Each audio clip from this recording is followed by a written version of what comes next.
why is the war? Why do we fight? There's one sea, one sky, one earth. So you and I gotta learn to live together. When one hurts, when one needs, we all gotta learn to live together. Peace, peace, peace,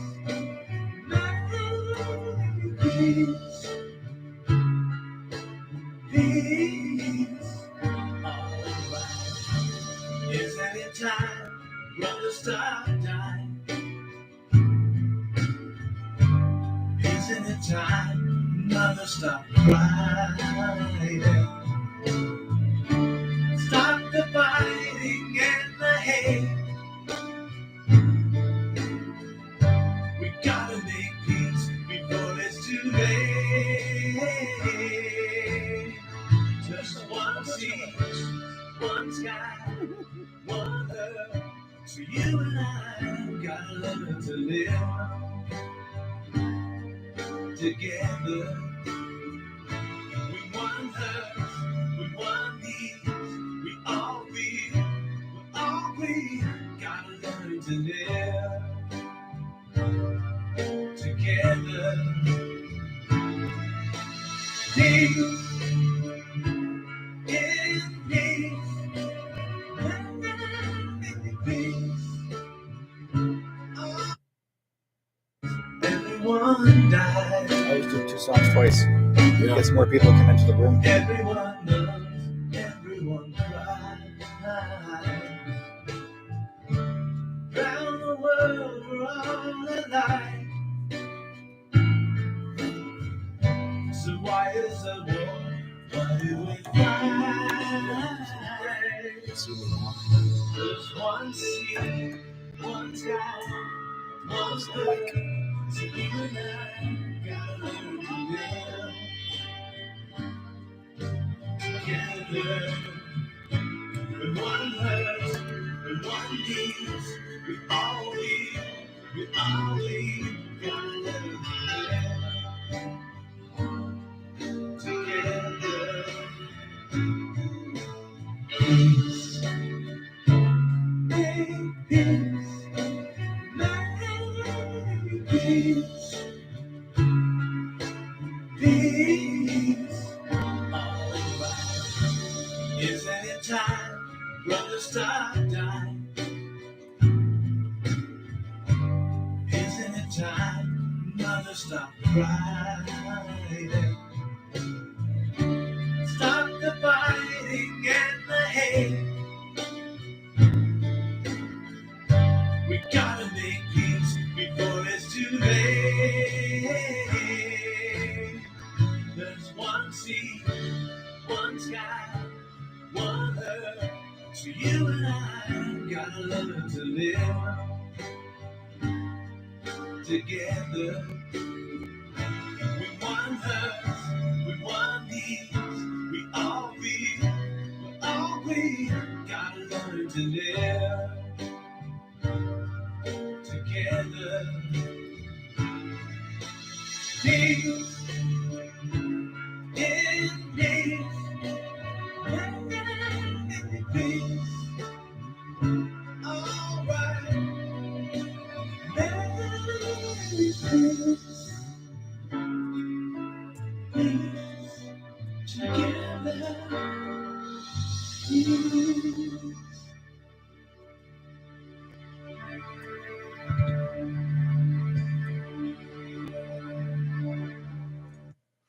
Welcome, everybody. Actually, thank you guys for joining me on we're a Shadow Chasing show, as well as thank you for joining us on the Facebook chat room and as well as the YouTube chat room. We are here this evening, and we're going to have a lot of fun and some little ghostly things happening. Little ghostly. And we have my good friend here, Bill Hauser, who actually is the GHOSTBOX communicator. So I got him here this week, and we're going to be doing some ghost boxing. But tonight, we have something new that we want to talk about. Well, actually new. It's something that's been old news, but people have been, I wanted to talk about this for a long, long time because I guess to say it's been ongoing, I would say, since the 60s, maybe even earlier. But I mean, we already know how old the Ouija boards are.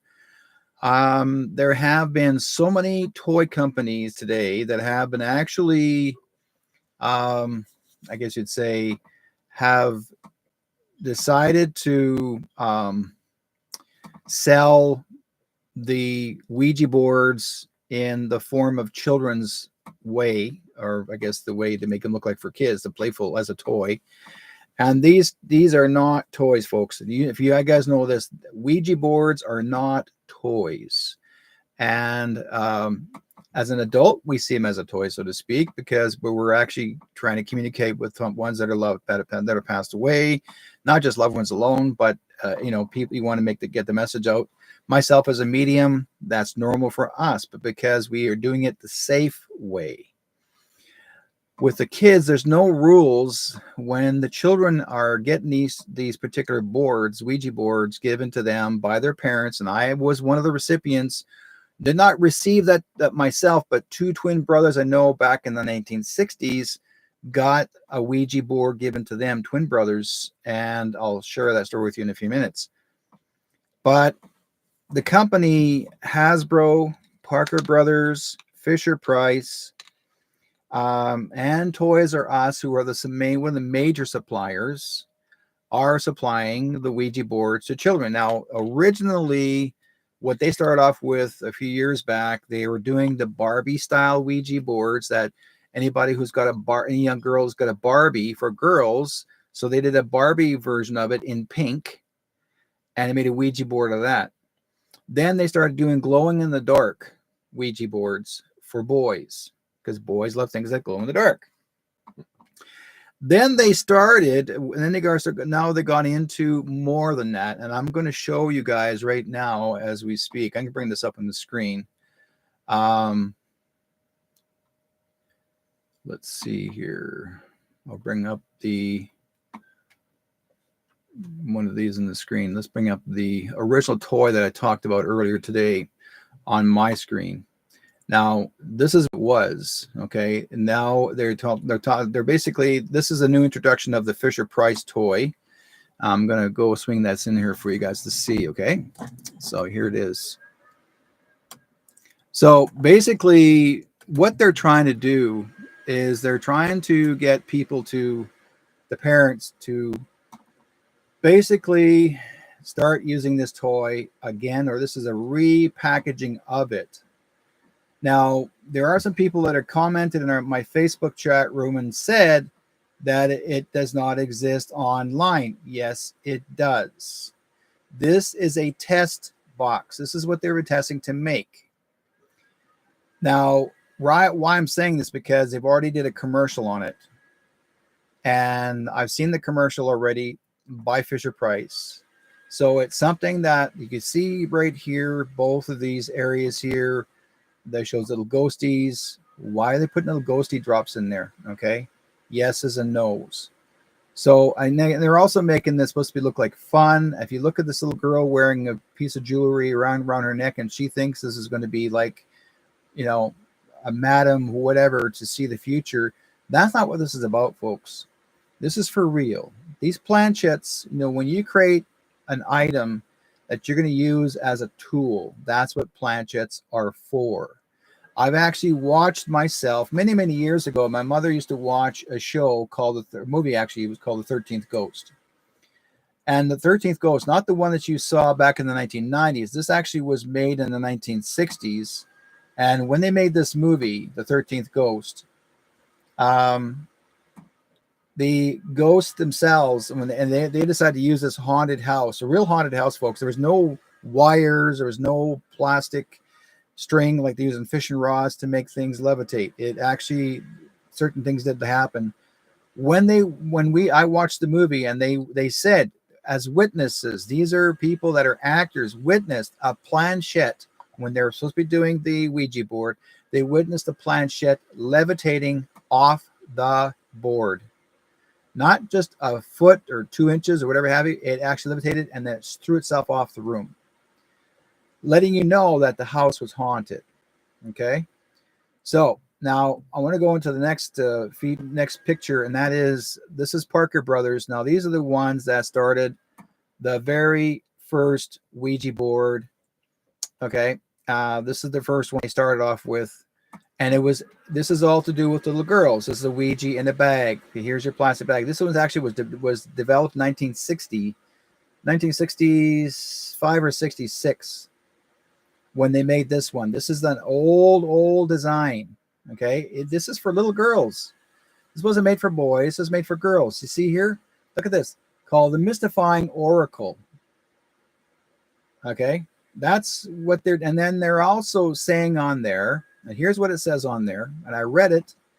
It says, the manufacturer of the Ouija boards, Hasbro Toys, takes steps to comply with the relevant safety laws, and as you can see from this listing, they're talking about the Amazon.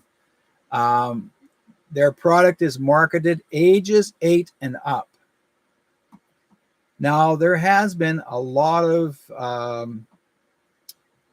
certain things actually have happened already. People are very upset and scared about this. It has affected their children through years since this whole thing has begun. I'll bring up another picture here, another version of another Ouija board. This one actually was redesigned again by Hasbro.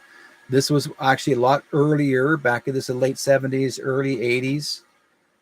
Another toy similar to that. That actually still is a Ouija board, but they're making it look a little bit different, but it still has the same feature. Okay. So, and then they went into this one here, which is actually and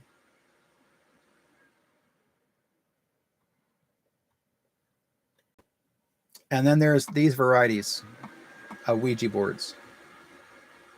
Okay, everything is similar to a Ouija board that's placed in here. They're trying to figure different ways, but they kept talking about, let's follow this little trail and see where you get. And you have to use the dice or whatever have you, to the point of it's still different versions of Ouija, because this is actually on the Ouija board website. They are saying these are all Ouija boards for children. They've been around for a long time. So what does that tell you? Okay, what does that tell you? That tells me that children are affected by this a lot. Now, let's see here. And let's go here for a moment. I'm going to take this swing this. This is Toys R Us. Someone says, oh, Toys R Us, they wouldn't sell that. Yes, they did. I threw the down by accident. They wouldn't sell that in the store. Yes, they did. And I'll show you why, folks. Bring this up on the screen again. This is Toys R Us. Okay, those boards are in the store. Okay, Toys R Us, and they're selling them to kids. And I've asked these ladies that were working in there. Okay, and I asked them, have children have bought these Ouija boards? And they said that, and even the parents don't have any, they've never practiced any psychic abilities, but because they're curious and they've seen this on TV, watching people use Ouija boards, they thought it was kind of, oh, hey, let's kind of fun, let's give it a shot. They bought them for their kids or someone's birthday. Then next thing you know, with a matter of the time that they played the game, and at the end of the game, without following the rules, certain things happen to the children. A lot of the parents were not participating with the kids to do the Ouija. They will actually make it where this is a kid's game. It's not a game. Okay, sure, you have your alphabets. Yes, you have your numbers. You got your goodbye. You got your hello. But the fact is, if you don't do it properly, someone's going to get hurt. And I've seen that. Okay, someone's going to get hurt, and I'll tell you why. Many years ago, back in 1966, I was at a birthday party. I was invited to a birthday party in Manitoba, and I was actually living in Manitoba at the time. There was approximately, well, there was a whole bunch of kids actually at the birthday party, but the twin brothers got the last gift they actually opened up was the Ouija board. Now, most of the kids went home except myself, and there's a Jewish boy, same age as me, and then the two English kids. These are two kids who are actually originally from England. They moved to Canada at the time. The two boys wanted to open up the Ouija board, and for some reason, we're all sitting downstairs on both. There's two couches, one here and one here. I was sitting on one couch next to the Jewish boy, and the twin brothers are there. There is a wooden table, a large wooden table, and they decided to open up the Ouija board. Now, the Jewish boy said to them he did not want to participate with this game. Why? Because he said that's called the devil's board. Okay, that's what his words. He said that's the devil's board. And the boys thought he was crazy. Like, yeah, you're nuts, you're crazy, you're dumb. You know, what makes you think of that? He said, let me prove it to you. He took his Star of David. He actually wore it around his neck. Took his Star of David, and he said out loud in a prayer, he said, if you're not the devil's board, you will not burn. If you are the devil's board, you will burn. He laid the Star of David on top of the board. Not even a minute, all four of us witnessed smoke coming out from all four sides of the board, coming out from under the board. It was on fire. The one brother reached over and pushed the board off the board, and the whole thing charred black, square, on the table. You've never seen such a scared kid. Me. I stood up and I hid out the back door and I ran home and never looked back and never returned back to their house.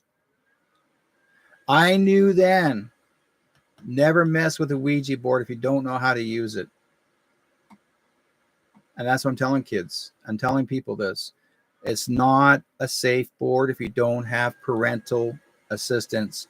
It's best for children not to be in it, anywhere near it. And I'll tell you why. In the country of Colombia, just last year, there were 28 girls that participated in a whole bunch of Ouija boards in the same day. These are all kids in school. They had a bunch of Ouija boards and they participated and they thought it was a joke. And they challenged those Ouija boards and all 28 girls end up in the hospital the same day. They all suddenly had nervous breakdowns.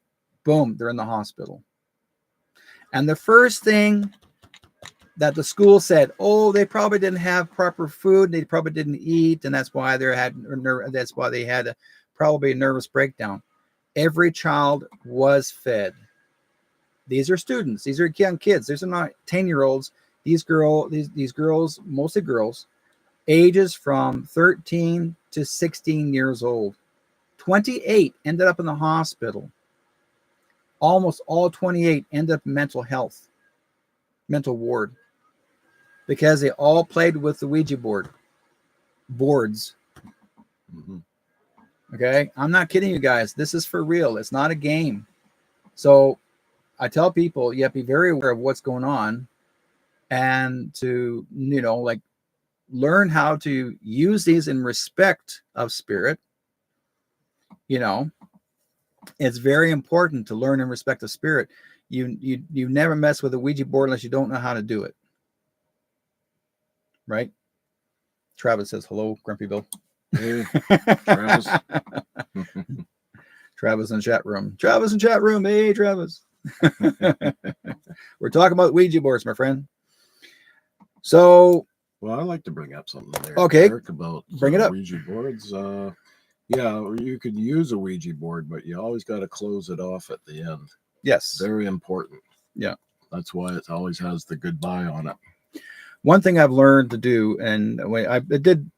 Someone actually decided to bring out the Ouija boards later on through the. I mean, I'm not against it as an adult. Yeah. What I'm against is for children to play with them. Oh yeah. Right. Yeah. And if we did use Ouija boards, please understand this, folks. When you do a Ouija board, work with a Ouija board, you do a prayer of protection first. Mm-hmm. And you always ask for the positive spirits to work with you, not the ones that, if anybody says, I dare you, dumbass, you don't ever use the word dare. You never call them out. Oh, well, prove it, show me, prove it. that's the stupidest thing to do, because that's where the lower energies come in and they will attack. Okay, they're not kidding around. You can get the positive and get the negative, but if you do it right, you're not going to get hurt. Okay, so Travis says, yeah, those boards created a lot of problems for folks out there. Now, in England, I will tell you this, guys, and back in 1972, the British government passed a law that it's illegal to sell Ouija boards in the Toys R Us stores in England, or any toy store. It's illegal to sell Ouija boards to children in toy stores. Okay. They actually make it a rule that nobody's allowed to even purchase a Ouija board unless you are an adult. So this is the thing, folks. You need to understand. This is important. This is not something that we tinker with. This is the real McCoy. And I'm trying to tell people that, I'd rather it be safe. I'm not trying to prove a point as in, oh, well, someone made up this picture and they're trying to make it look really funny and da-da-da-da. It's not a joke. Sure, anybody can make up a story about something, but these things are facts. There are truths. I've got so much research that I've dealt with it for years. Okay. And I've done different versions of Ouija boards where we actually took a small table, did a drawing on it. And we did the yeses and nos, and we used a glass. Okay. A tall glass. And I had people put their finger on the tall glass. Similar type of Ouija board, and it worked. But again, when you do the opening prayer of protection and the guidance, you're being shown. You will be shown. But like Bill said, when you're done, you thank the board, and then you also say you close the door, close the veil. Do not allow anything else to come out after. These girls did not. Because most people that interviewed those young kids in Colombia, now it happened just once, it happened twice. There was 28, and then before that, there was 11 more from another location. Now I'm thinking to myself, why Colombia? Why that country? Why was it talked about there? But when you talk about it here in Canada or United States, they call it a cheesy story in the news. And they make a joke about it. Mm-hmm. Oh, those poor kids. Oh, well, that teaches them not to play with that board. Ha, ha, ha. Really? News reporters, mainstream media. How about if it happened to your kids? You wouldn't be laughing about it either. You take it serious. I'm not kidding you. It affected me when I was a kid growing up. Let's see. Wendy says I had to swap over from Facebook. Couldn't comment in there or share. Yeah, it's too bad. Well, you're here now, my dear. Angel says hello, Diane, Wendy, Derek. Oh, thank you guys for being in the chat rooms, coming in. Everyone saying hello. Thank you guys. Ernie. So again, like I said, folks, it's important that we all understand that Ouija boards are nothing to sneeze at, and don't sneeze at a board, by the way. And people, like I said before, I recommend, and please share this with everybody. Do not allow your children to play with Ouija boards. Oh, by the way, do not burn them. If you already opened the box and used it, do not burn them. It makes it worse. You get holy water and you put a prayer on it, and then you take it out where in the field somewhere and you bury it. You do not burn it, because it is used as a tool already. It is activated. It is a tool. That's why Bill has this box. These boxes are used for a reason, to communicate with spirit. Once he's opened the door, opened the veil, he's asked them to come through to give a message. It is active. Once the door is closed, that's it. Bill can upgrade it as much as he can, but he can't, if he didn't want it no more, he can't say, well, I'm going to throw it in fire because it's made of wood. You can't, because you've already used it. There have to be a proper way of putting holy water. If there's something really bad on it, you put holy water on it, prayer, basically saying, whatever's attached to it that's negative, it's gone. Right? That's how it works. Holy water is of the Christ light. It is connected to the water is pure. Water is clear. Anybody that is communicating with spirit uses water. Water is important because it's part of a service. It's an energy. So, for example, a lot of people live across the ocean in England. That's why they can communicate with spirits so well, because water is a conduit. Mm-hmm. But if you're living on the flat lands and there's no water around you, it's harder to communicate with the spirit world. But when they do communicate with you, they communicate with you through the walls by knocking or the ceiling by knocking. There's a difference, but you always have a glass of water by your side. Bill does. He's got a bottle of water by his side all the time because the energy can drain the living heck out of you. I'm not kidding you guys. When Bill and I work together here, anytime we do a show, by the time I'm done, I'm just like, I'm get so hot.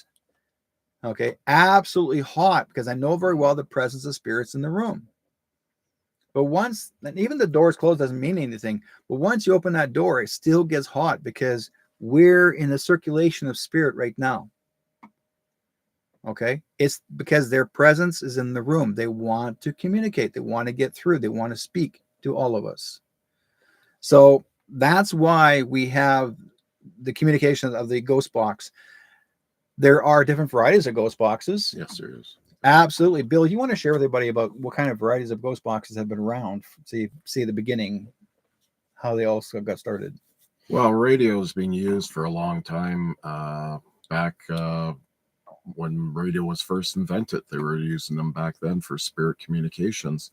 And then along the way, it was a guy like Frank Sampson that actually decided to automate, so you didn't have to rock the dials or use old tube radios or whatever. And he put a sweep circuit, as they call it, or scanning ability, so it constantly scans, and there you go, you got yourself the modern day ghost box. And so now there's so many different types of ghost boxes out there. Some are custom built and others are manufactured. Of course, the PSB7 is well known, and there's the S box. There's so many different names out there on the market now. But however, I still like to use the custom builds because I find they have a slight different vibe to them, shall we say. And this box here, Codless Box 89 that I'm using, Mark Codless, he built the box up, or the circuit board, from right up to it, and used the same simplematics that Frank Sumption used, and then just did a few variable changes. And there you go. Someone asked, are the ghosts in the box? They could be. Are they living in that box? Are they living in there? That's why they call it a ghost box. Jenny Stewart, I think she was the one that actually coined that term, I believe, years ago. But anyway, the thing is you can call them spirit boxes, spook boxes, you name it. There's different names for them, but it's telephone to the dead. That's what one of Frank Sumption's actually boxes. One called Telephone to the Dead. Yeah, Telephone to the Dead. Yeah. I mean, that concept. So it doesn't really matter what you call it. I mean, it does the same function. And those people that passed away, folks, don't like being called dead. They hate the word. They said, "No, you're the dead. We're the living." So now you know, right? So, anyways, we're the Walking Dead. We're the Walking Dead. Pretty well, yeah. No, but anyway. Okay, so I wanted to clear the air regarding the Ouija boards as well. So I'm glad we got this over and with. But again, like I said before, folks, if you can, please like and share. Please share my story, what I have done regarding the Ouija boards for the children. And if you let everybody know, if anybody has children, if they're actually any parent or is considering wanting to get these boxes for kids, do not recommend it for them to use it. And if there is, make sure there's a parental assistance, and the children, anybody under, I'm not going to use the word age of 8, I would say 12 is the minimum. And because these children have to understand a little bit of understanding of, of life, because an 8-year-old doesn't understand anything. You don't want them to deal with, like, children to have nightmares. If you see kids having nightmares, this is after mom and dad has played with the Ouija board. Yeah. and so, they could be to blame. So be careful. I'm just telling you. So the thing is that I'm not trying to put a scare in you, but just giving you some absolute advice. Because I remember when, like I said before, when I dealt with my Ouija board scare at the age of 10, when I was at the birthday party, I was very scared of Ouija boards. It took me a long time to come around to even to trust it. But then I realized after it's only a tool, but again, the kids and also again, a Jewish boy challenged it, and it came back and burned. Okay, it burned itself. Nobody threw a fire on it. It burned itself from underneath. So he challenged it. So because he called it the devil's board. So we have to be very aware of that. That and not Ouija boards are considered the devil's board, but he challenged it to say, is this board clean? Is it actually going to be connected to the positive energy or positive people? Or are we going to do something negative with it? Because if you do something negative with it, and I'll be honest with you guys, I've dealt with 2 young boys that played with Ouija boards here, not at my house, but at their own home. One boy actually went to a graveyard with his friends, took a Ouija board, put it on top of a tombstone, and called out the ghosts in the tombstone. Well, guess what? Little did they realize there was an old historical tombstone of a person that died violently, that was prosecuted and burned and buried in that graveyard, and that boy got possessed by that ghost that was burned over about 300-400 years ago. And that boy showed up at my house with black eyes, not eyes above his skin. His eyes turned jet black, and he was possessed. And it took me a long time to help remove that possession out of him. It challenged me, but because I knew what to do, and I removed it, helped remove it. Okay, not everybody can do this. It can be scary. The second boy did the same thing. He did it, but they didn't use a Ouija board. They used dimes, but they treated a dime like a Ouija board. Did the same thing. They even drew with a felt pen on a tombstone. A felt pen on a tombstone, and did the Ouija board on the tombstone.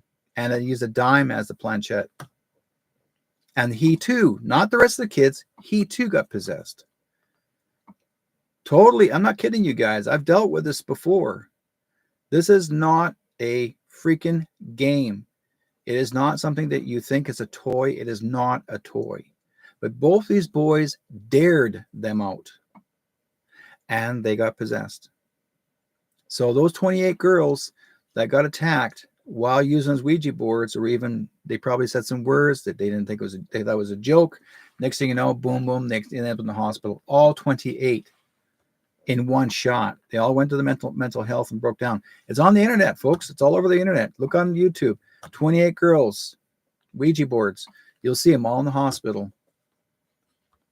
I'm not kidding you. It's a true story. And there's 11 more that went in after that with Ouija boards.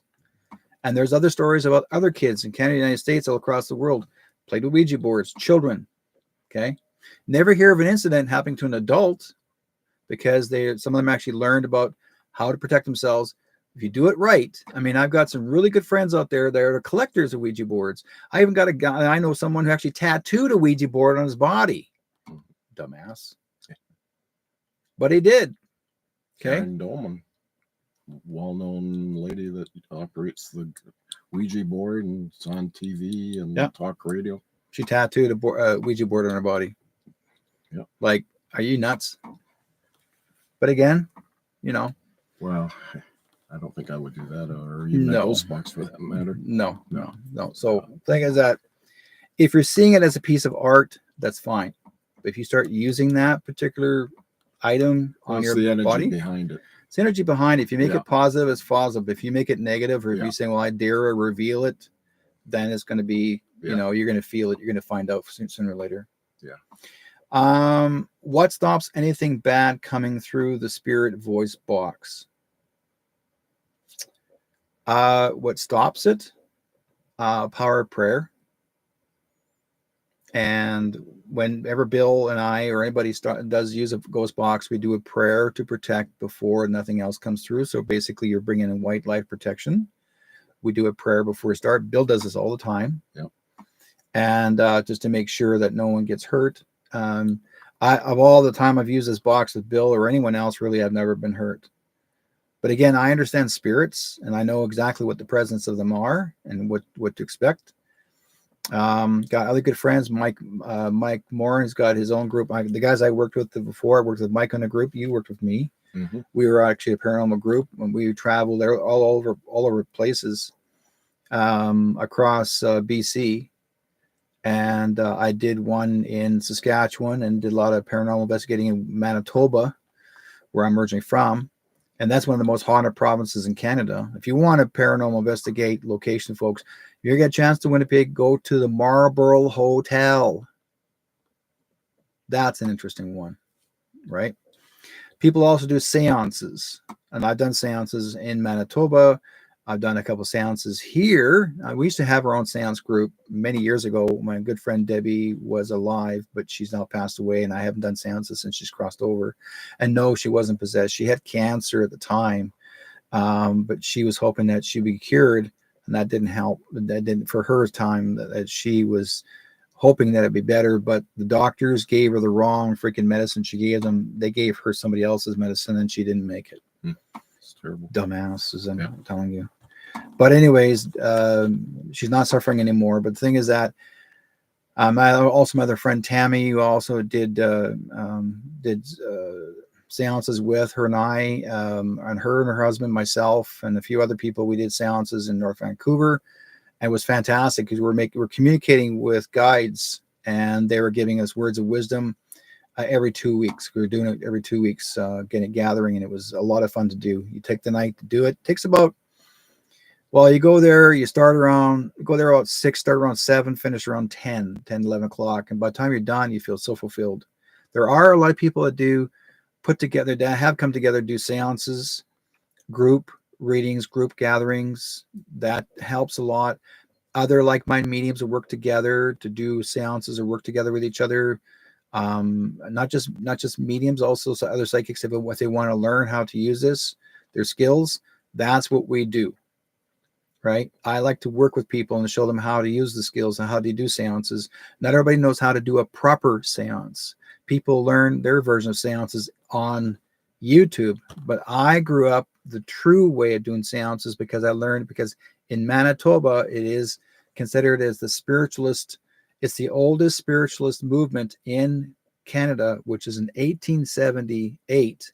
The first spiritualist church opened up, and they were doing seances from those years. And so I learned all about that growing up around it. So I've been surrounded around ghosts all my life, got used to it all the time. So to me, it's a daily thing. I get used to it. I'm normal. I'm normal, but to me, it's normal. Right. Yeah. So, and there are people, we all go through an experience, but if you ever want to go through one of the biggest experiences in the world, I mean, you ever been to Winnipeg or Manitoba at all? Oh yeah. I've been to Winnipeg. Yeah. So whenever you get down there, here's one thing, Bill, when you go to Winnipeg, what do you think of the energy there compared to here? Well, it was when I was younger, I went through and we stopped there just for a short while, and we knew some relatives there. And, at that time, I found there was lots of little things that, kids would find enjoyable about the city when we toured around a little bit. Yeah. We were on our way to Ontario. But anyway, we stopped over, and it had a different vibe from, say, Regina. I found Regina to be a little depressive, actually. Yeah, yeah. I mean, I did a tour a few years back with 8 other mediums, and we did a Regina show. Yeah, and I was very fortunate to do some past life regressions with some people that wanted to do past life regression. One fellow. Here's the thing. It was actually as a girlfriend, boyfriend, or as a husband, wife. It was a girlfriend, boyfriend. And this guy actually he was actually a hired bodyguard. And his girlfriend was the one that was curious about doing past life regression. So I helped her go back in time about her life, past life. And he sat there and watched. I wanted him to watch this because he was a skeptic of this. So he was the biggest skeptic in the world.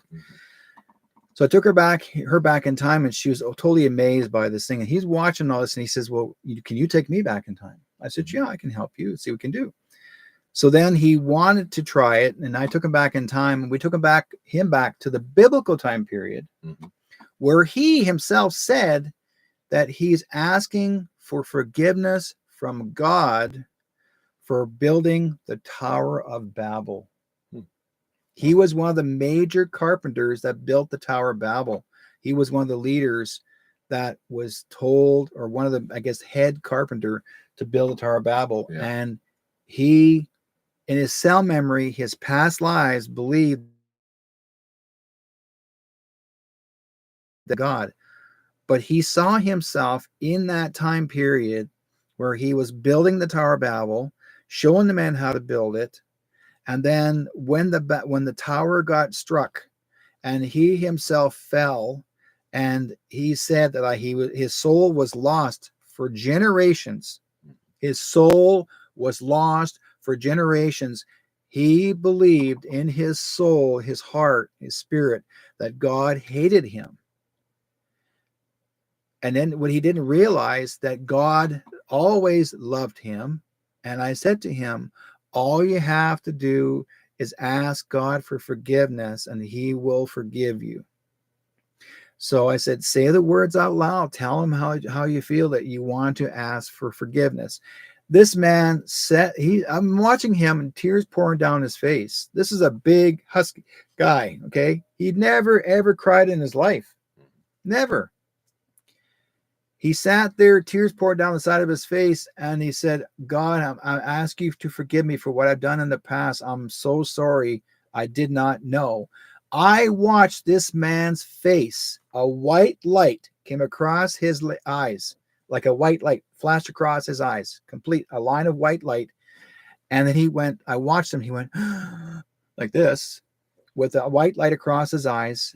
He stopped. He hesitated. And he said these words, thank you, Jesus. Thank you, God. Thank you, the Son of God. Like I thank God. He thanked his son, and he was forgiven. And I'm honestly, God, I was there, guys. I witnessed this, and his girlfriend witnessed this. I said to him before he came forward to finish his journey, I said, I want you to remember everything that you've seen in your past life, and never to forget it when you open your eyes. We'll bring you back into this time now. Come back. He opened his eyes, and he remembered everything. He got up, and he asked me, he said, can I give you a hug? And I said, yes. This man has never hugged anyone in his life. In this life he'd lived, he never hugged a person before. He hugged me, and he says, thank you. Thank you. I will never forget this day. And that was in March the 30th of the year of, I think, yeah, it was March 31st I came home, March 30th. So that was, I would say, 10, 12 years ago. Yeah, it was before 2013, probably 2012 or 10. Maybe more than that. So I'll say, say 2010. So that was like maybe 13, 14 years ago. When I was there, I did this whole, when I was in Regina, and it was the most amazing thing ever happened for this man. And I realized after, sure, we did their mediumship messages for people, but I think what really brought a healing for someone was this man having to experience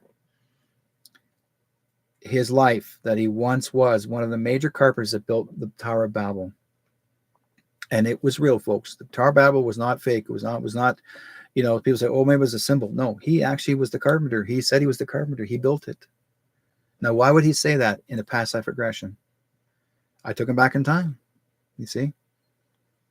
So the thing is that why I talk about these pasts, because they're very, very important.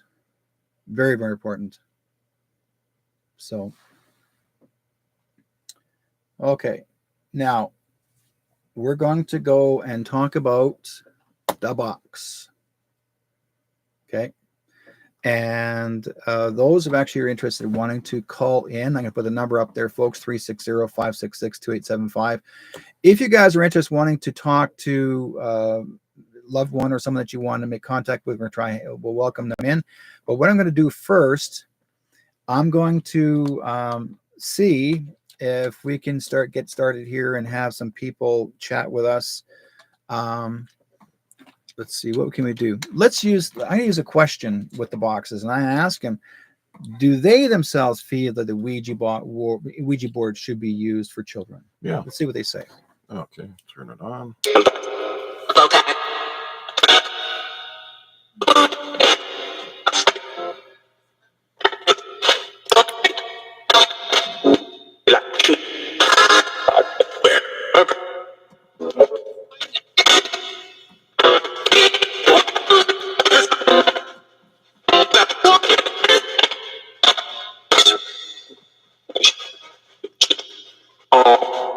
Hi, guys. I know you're there. Hi, this is Derek, White Sky Cloud. I'm sure you guys will remember me. Yeah. I'm going to ask you guys a question. We were talking about Ouija boards earlier this evening. Some of you actually, when we were living on this land before, do you believe that the Ouija boards are safe for children or not safe?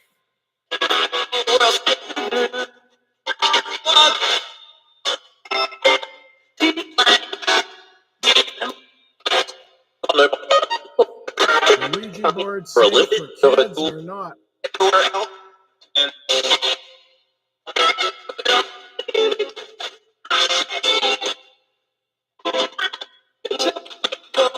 What do you know about the Ouija board?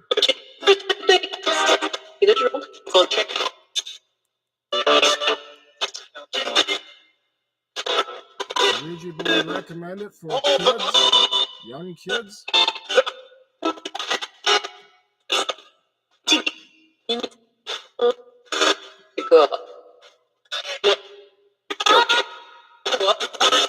Can we have a woman to come forward and say if she believes?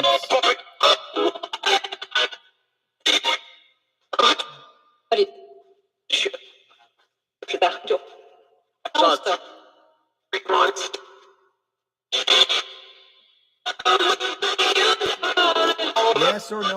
Should children use Ouija boards? Yes or no? 4.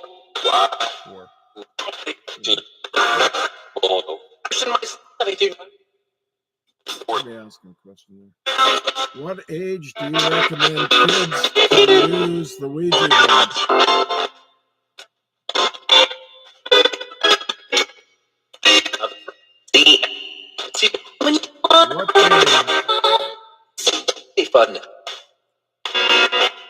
What age? What age for the kids to use Ouija boards? Do you know? I heard not. Wow. Bad. Yeah, I heard bad. Ooh. Interesting. I heard not. Bad seed.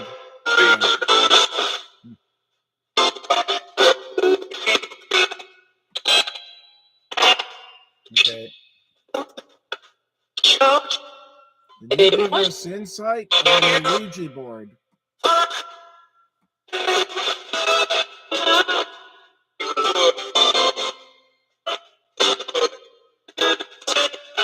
What do you know about it?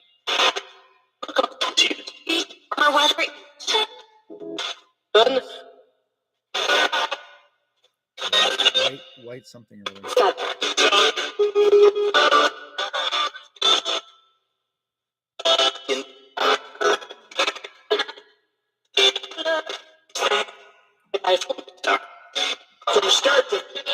Start to your duck.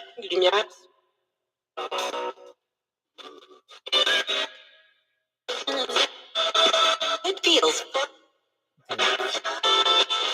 really strong female voice. Yeah, she says start adult. Yeah. Thank you guys. I really appreciate Thank it. you. So they said what I heard from one lady, or she kept saying, she said not, and then she said bad seed, and then she said start adult. So Very that means they're saying like no kids do this. You have to be an adult if you're going to use them. Kind of what you were reflecting to earlier. Yeah. If you're going to use Ouija boards, you only not allowed to use these Ouija boards as children, and when they're children, you should be, if you want to use Ouija board, wait till you become an adult, fully responsible. Hey Angel, how you doing tonight? We're doing the box communication. Plus, we're also talking about Ouija boards and how unsafe it is that children have been using them and been harmed by them. So, okay, let's let me say hello to Angel too. Yeah. Good to see you again a few weeks ago. So they were saying whether risks Ouija boards. I mean, there's a dark history behind the boards. Like again, they talk about the 28 girls hospitalized for anxiety after the Ouija board game. You'll find a lot of. They're going to see that everywhere, and this is the New York Post. Yeah, you're going to find a lot of stories about. Yeah, even in prisons, inmates for fun made a Ouija board, like a homemade job, and they had stuff happen. Right where you are, and then they said 28 of the girls were hospitalized after playing it, so they end up in a I would say a ward until it got better. Trigger warning: Ouija boards and supernatural frights. So, yeah. Like also too, and like I said before, they should make that law in Canada too. That in 1972 they passed a law that's illegal to sell Ouija boards to children in toy stores. I mean, they didn't in the UK. They should be doing it in Canada as well as the United States or anywhere really. So then it protects the children from being harmed. And if you're going to have an adult assisting with the young one, it should be no younger. They says 8-year-old, but it's not good. I'd say at least 16, yes, this guy 17. says my 8-year-old asked me to buy her a Ouija board. Mom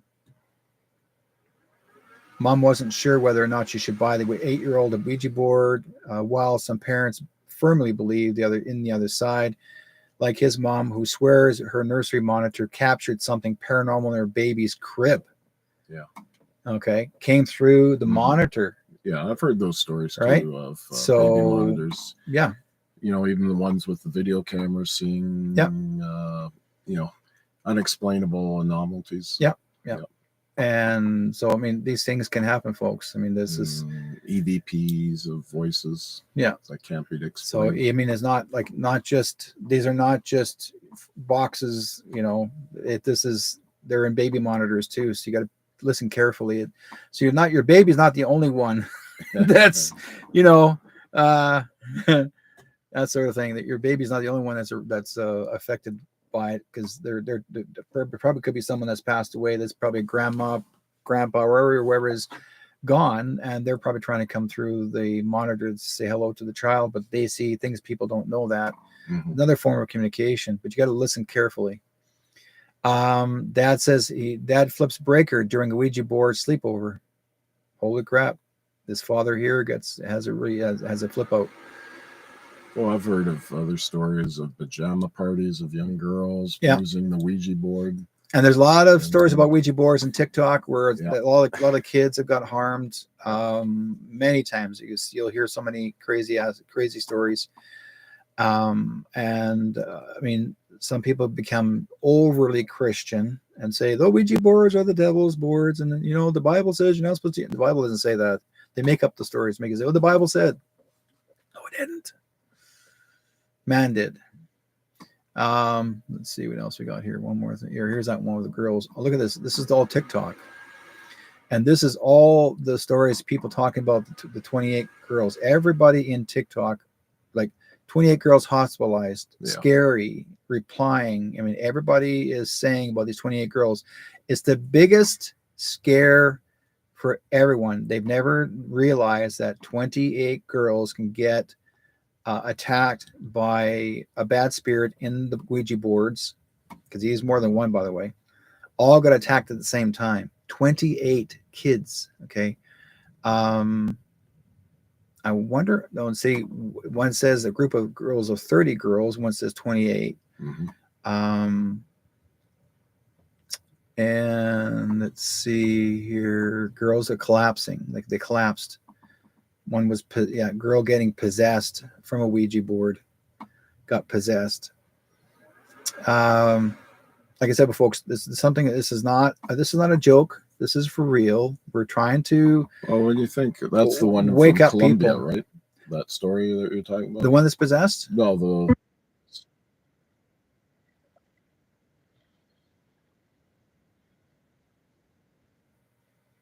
Okay. No, they played the Ouija board, and this is what happened to the girls. So I'm going to bring this forward. Okay. We're not going to use the music, folks. We'll just bring up the sound because people like to play the music to make it sound more scarier. Okay. Here's what it is. I mean, this little girl is she's levitating in the air. Okay. They're dancing after playing with the Ouija board. Watch her get picked up. Look at. That's from a Ouija board. So I'm not kidding you guys. Right there. They're showing you one more time. Look, she got lifted up by the neck. They're not kidding around. So, like I said, folks, it's something that we need to be aware of. This is not a game. And sorry if I didn't bring it to the screen. And I already threw it away. But I did bring it up on YouTube screen. Sorry about that. It's scary. It can be scary. It's not. And then, like I said before, these boards can be dangerous if you respect them and treat them right, but do not use them when you're children. Okay. Sorry, guys, I didn't bring it to the screen, but you'll see it on the YouTube page. I should. Oh, now I'll get rid of it. I threw it out. Blame me. Let's see if I can bring it back up again. History. I got it back again. Let me bring it around one more time. One more time. Okay, let's bring the screen a little larger. Okay, this is right here. Okay, I'm going to show one more time on the screen from these guys as well, so everyone can see one more time.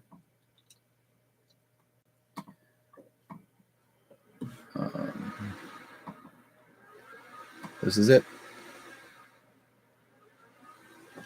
I'm not playing the music for it, but see right there, this is the girl being picked up. It lifts her up. And there's nobody in the room. She's being pulled up by her neck. There's just them playing from a Ouija board. So it's not good. Not good at all. So that's what I'm trying to do. I'm trying to give everybody a bit of an understanding that this is not something you play with. It's not a toy, you know. So anyways, we're back. And now you see what I'm talking about. And it can be crazy. Okay, now people are asking here, well, if you're saying the Ouija board's not safe, then are the boxes safe? Yes, they are. They are safe. We ourselves are using it in a very respectful way. We talk to spirit. This is how we do it. I mean, I've listened to spirit through my audio hearing. I've spoken to my mother through the box many years ago when there's Chris Moon, who I talked to. I had my mother come through the box. Not Chris Moon, sorry, take it back. There's another lady friend of mine who was up in Ontario. She had the box to talk to my mom through that box. And then my dad came through that box right after that. So it was really cool. I heard both my father's and my mother's voice, and it was like a full conversation. Like, "Hi, honey, how are you?" Like just a full conversation. It wasn't just like, "Oh, that's it, done." You know, it was like, "Oh, wow, our mom." It's my mother's voice. So yes, it can happen, folks. We're doing good. Okay. So we're actually going to open up and see here. Let's go back here. One more. Somebody's asking, have you ever been to the house at 132nd Street, 108th Avenue in Surrey? BC, and in my mother-in-law was the last person to live there and was possessed with spirits that drove the family crazy. Edna Etchison is her name. So you want to find out if Edna, if you're asking if Edna actually is around, is that what you're asking for? Let me know. I might give Angel a message from the other side. Yeah. It's, Angel, all you can do is phone in, my girl. 360-566-2875. I'll put the number on the screen. Please do so, Angel. Phone in. 36. There we go. Done. Call in. And I'll drop it on the screen here for the other chat room.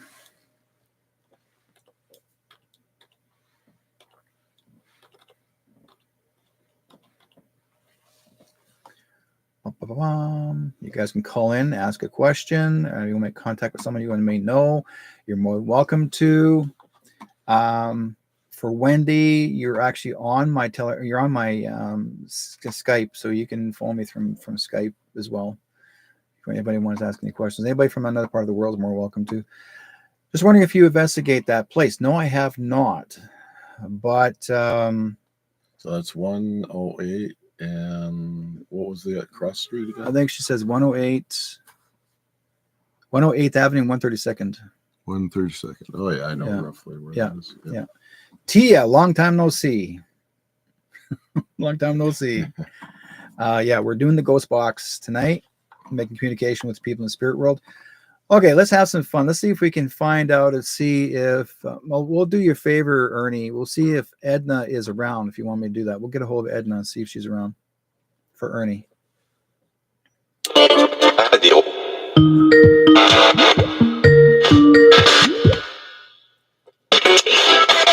Hello. Hey, it's Nikki in Seattle. Hi, Nikki in Seattle. How you doing? I'm doing all right. Having to lay down, but able to actually hear you guys tonight, so that's cool. Well, I'm glad you're able to hear us. If you're lying down, you can hear us. At least you're not going deaf. Yeah, true. Exactly. I can't hear you. She's going deaf. She's breaking up. Oh, good. Well, I was curious to see if a friend of mine, two of them, either Jack or Charles, would show up. Okay. Just out of curiosity. Jack or Charles? Yeah. Okay. And how are they related to you? Both of them are very dear friends. Okay. Let's see. So let's see. We're being connected with Nikki. What you can do, Nikki, you can actually, when we turn on the box, you can actually say use your voice and say out loud that you would like to speak to Jack and Charles and see what they do for you. Okay. Okay. I'm going to turn it on now, Nikki. Okay. Hey, Jack and Charles.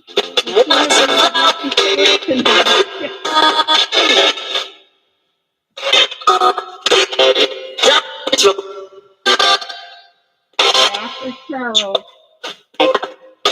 Nikki wants to know, is Jack or Charles around? My good friend Nikki wants to know, is Jack or Charles around? I heard Nikki.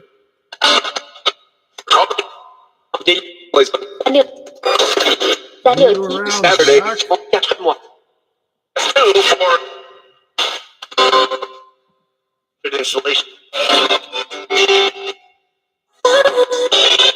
Charles, are you around? Charles, is that you?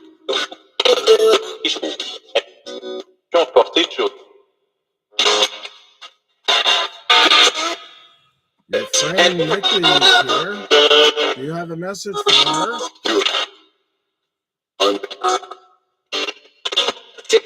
Do you have a message for her?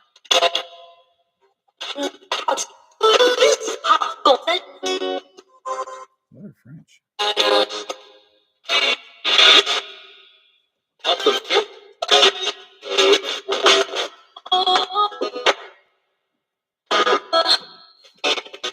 What would you like to tell Mickey? Either Jack or Charles. What would you like to tell Mickey? In the market.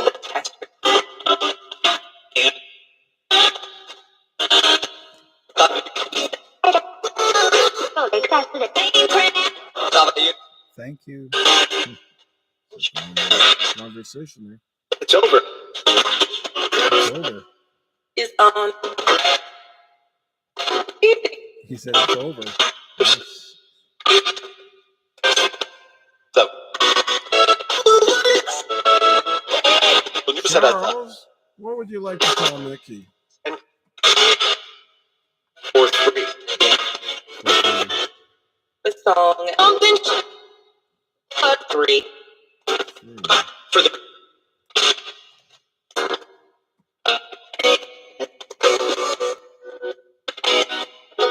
And you, Jack, do you have something you want to tell your friend Mickey? He's able to hear you right now.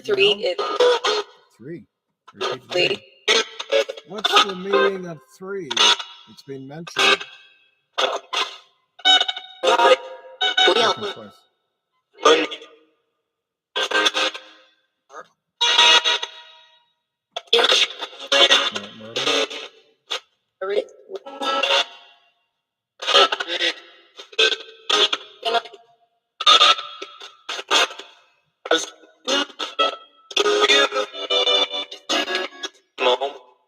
Mom.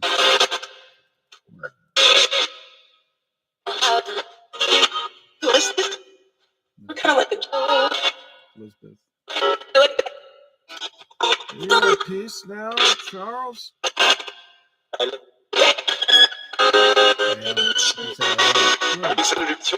And how about you, Jack? Are you at peace? Young.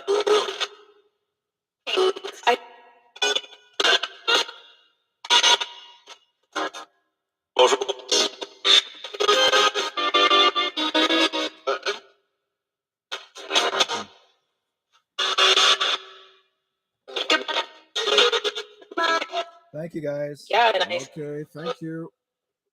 Thank you. Okay, here goes, Nikki. Yep. We got what I got from there. This will make it'll make more sense than you. When we're asking Jack or Charles to come through, first of all, we had a very deep voice. They did say the name Saturday and traditionally. So maybe it's something you did with one of them on. You went on a Saturday traditionally, and maybe you went to and then I heard the word market. Like you might maybe you guys went to the market together a lot.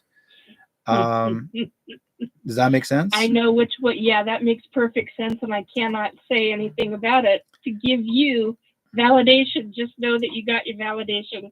Okay. Okay. Also, they kept on saying threes twice. That means there was 3 people. So they're talking about you and those 2. Were those 2 guys together with you, or were you with somebody? Or because they both, even one of them actually said 3. Like there was 3 of you. Like 3 were always together. Yeah, that's a good way to put it. For a while. Okay, but they kept on saying it. Jack died before Charles did, so. Okay. Mm-hmm. And also, when you were asking, like Jack said, thank you. And we asked Jack, how are you feeling? And he said, it's over. Like his words were, it's over. Like he's done. Like, he's over it. I'm not sure who Elizabeth is, but they really is adamant. One of the 2 men that spoke actually kept on repeating the name Elizabeth and used the name Mom. Okay. Repeat Mom, Elizabeth Mom. And then he said, I am Charles. And then we asked him, if he was at peace, and he said, yes, I am. And then Jack asked Jack, and Jack goes, like he's not done. He's not going to be happy about a number of things right now. So that actually jives too. Okay. Okay. Because there are things. There's certain things that are taking place in my life that he's going to be very pissed off about. So Okay. so that jives. That jives. He also repeated 4:30. The time 4:30. He repeated the time 4:30, and he also said, "Who was Myrtle?" Mertyl. Oh my God, I haven't heard that name in years. Yeah, and she came through. She says Myrtle, and she yelled out. So this is for you. Oh my God, sorry. That's an That goes old-fashioned name back too. to Myrtle. my grandmother's side. My dad's, if I remember the family dynamics correctly, Yeah. I think that's on my dad's side. On his mom's side, Okay. not on his dad's side. So I think that's, holy crap. Okay. Okay. Well, now I got to figure out how and why she's coming into play. Well, no, they come in because they want to say something. So it's not just, sure, we want to communicate with one person or two people, but then somebody else in the background who's probably knows you and said, well, I'm going to say something too because I know her. So they'll step in. Then they'll yell out their name. And well, and I've got over 25 on the other side. So I mean, yeah, this is it could be any one of them, but to choose two of them, yeah, and then the rest of them piggyback basically, and I understand that. Now, I'm not sure if you do know Elizabeth, but they repeated Elizabeth, but they said the word mom. That means that there's someone here wants. She's one of the first few of my hybrid children. Okay. It's very specific. It's letting me know that the information that I received a couple of weeks ago was accurate from somebody else, and nobody could have known that name, that specific name in relation to the word mom. Nobody could have known that. Okay. No. It's one of the names that I called one of my hybrid girls. Okay. She's not my firstborn, but she's one of the first 5. Okay. So, well, as long as we're able to make the contact for you, that's good. Oh yeah, it makes perfect sense. Another one of my questions I'll be using on the box later on tonight. I want to see if I can make contact with some people that are in the extraterrestrial side, and see if they can get my friends to come through. Woo! That would be awesome. Yeah, it would be kind of cool to have a chat with some of my Anunnaki friends. Oh yes, and it's never been done before. Do you have Lyrans as friends, or never spoke with them? Just like my friend Ziel, who actually I talked to a lot. I did talk to White Bear, talk to him, but White Bear is more of a communication with he'll show me things. But other than that, verbally with a voice sound, it's mostly my mom, my dad, my dad. And Ziel I've seen him in person, but again, they said they can come through no matter what it is, type of communication you use. So I was thinking about that earlier tonight, thinking, I wonder if I can chat with my friends that actually had me on the ship. So let's see what they do. I bet they would. Yeah. Arcturians are pretty good about coming through too. Yeah. Arcturians, Pleiadians, they're Sumerians. Those are the three, of the three that I would actually trust. Mm-hmm. Yeah, that makes sense. Thank you, gentlemen. I very much appreciated this tonight. No problem. Nikki. It's nice to hear you again. Take care, guys. Thank you. Okay, talk to you then. Care. Bye now. Bye. All right. Bye-bye. That's cool. Yeah. That all had a connection. That's the cool part. Yeah, it all happened. It's just that not random words being thrown out there. It actually had a meaning behind it. Everything had a meaning, but I was writing down, we're going back and forth between Jack and Charles, and then other people's voices came through and wanted to be acknowledged, so they mentioned that, and she knew everybody. Yeah. That's coming through, so that's good. Good. That's a good start. Okay. Let's open lines again, folks. 360-566-2875. If you guys want to make contact with someone that you know, or let me know, and you're more than welcome to call in 360-566-2875 and see what happens. T is asking, is that a feedback? Is that feedback that we get from the box? No, that's got a disturbance of another device close to it. Yeah. So basically, Bill, if you can explain, I remember like Tia used to paranormal investigate with me years ago. Her and the girls, we always used to work in a team. Yeah.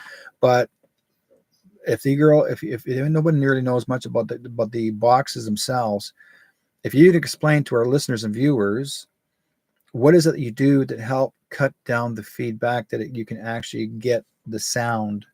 Well, the speaker of their does voice help. Yeah. Okay, it's an echo effect speaker system, similar to what Frank Sumption, he used similar things like this, and this has kind of got reborn again, shall we say, and now they're adding all kinds of effects to it and everything. Sometimes distortion stuff, and it's just going a little too off the charts as far as I'm concerned. But anyway, the GHOSTBOX is something that continuously scans and it doesn't stop. And the theory is, the main one that I like, is that they use that broadcast radio being spun around, shall we say, and turned into modulation. So when I ask questions, they can form and modulate speech through that and give us the answers of what we want to know. If you look at some of the other paranormal boxes that people have, they'll put wording in the box, and then that person who's speaking through the box, say the ghost, will take that word and they will say it in the box. They'll, like, how do you say that? How they say the word?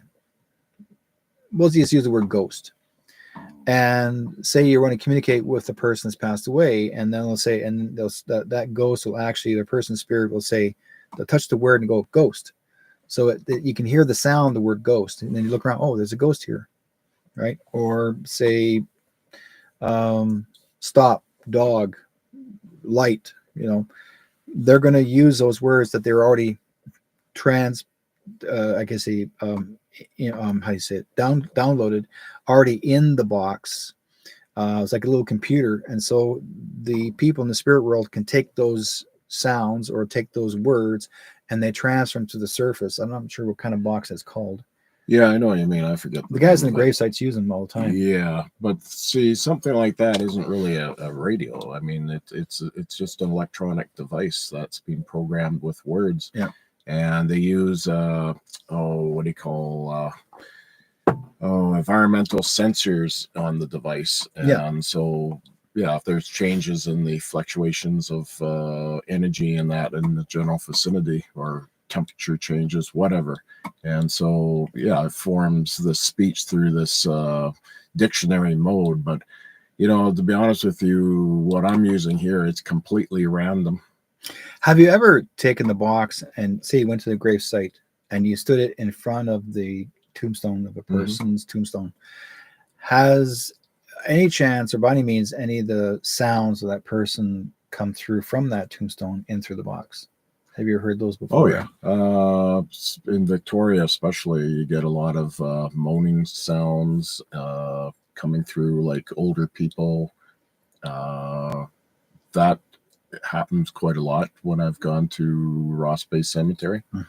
And I mean, that's BC's second oldest cemetery, so the energy is really strong there, no question about it. There's a lot of mediums there for one thing, but there's also politicians, there was celebrities buried there, and you name it. So it's a very unique cemetery to go and visit, to say the least. I mean, it's a park now. I mean, nobody gets buried there anymore. It's long gone. It's now. So you get to walk all over the dead. Well, it's a park, basically. We're not grave stompers. Believe me, I was called a grave stomper a long time ago, but I don't do that. I don't cross over people's graves late at night. I have a lot of respect for any cemetery and people buried there. I would do it in the daytime because it's still the same communication. There's no difference really between dark and light. I was getting this in the daytime, the moaning sounds, and these were sounds like people almost gasping sounds, like near the end of their life, kind of thing. The last 5 minutes before they leave this world, they'll always have that. It's what it is, actually, folks. It's called a residual energy of their time. Yeah. The last 5 minutes, maybe 15 minutes of their life. That is part of the ether. That's how it's connected. It's part of the ether. Yeah. So I learned a lot about that. You know, etheric type of sound effects that you'll get. Yeah, I went to my good friend's place, her cemetery site. I went to Shirley Klein-Karsh, who actually communicated with extraterrestrials. She's been working with them for, not just, she didn't work with them as in like her imaginary, like in her mind, or not in a way that she was dreaming of them. She actually seen them in person. They gave her responsibility of taking care of 8 of these little cards, and they're all had hieroglyphics on them. And when she was alive, when I was about 40 years old, these friends of mine introduced me to her, and she was looking for me because apparently they told the people that she met the first time when I was 8 years old, they told her that when I grow up, I will be the one that's going to be helping to translate those cards for her, but 6 of them, not the 8 of them, just the 6. But they gave her the name who I would be, and she waited until all those years. Yeah. 32 years until I come forward and it's okay, sure, I'll give you a hand and I'll translate them. But it was amazing, but I went to her gravesite. Like I said before, I would love to have this box with me at the time and see if I can communicate with Shirley there. Oh yeah. But you know what? Well, maybe talk to her now. Yeah. Well, it Let's doesn't really give it a shot. matter Yeah. where we are. I mean, if she comes through. So. You know what? Let's do this. Let's see what happens. Okay. Okay, I'll turn it on. Yeah.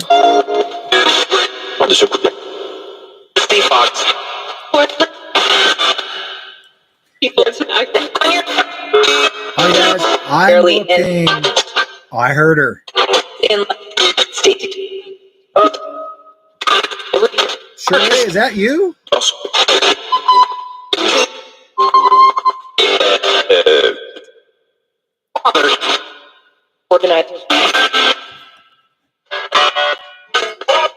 Shirley, this is her. That's her.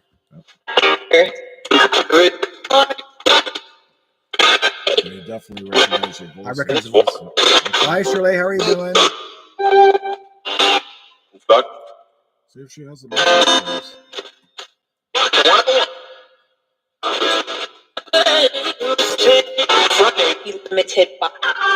That's her.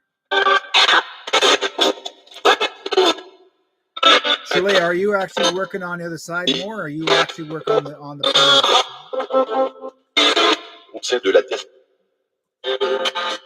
Give me English, guys. Give me English. English, please.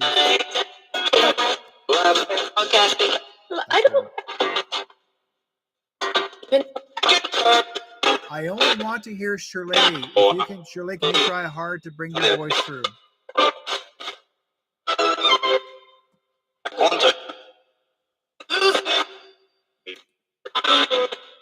That's her.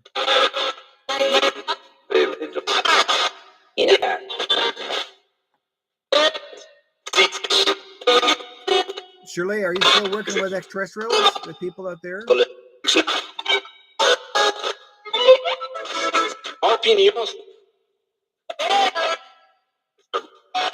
her.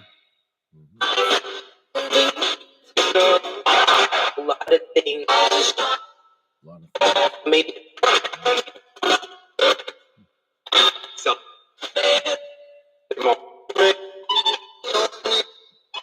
Are you with your family, visiting your family at all? A little bit more.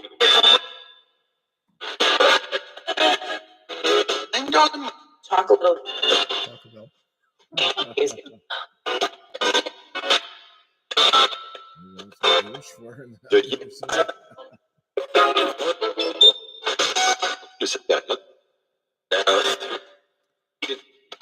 Oh, I can hear her.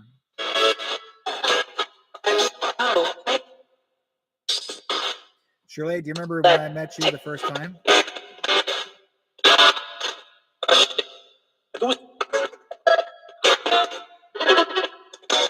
You remember when you actually froze the whole room?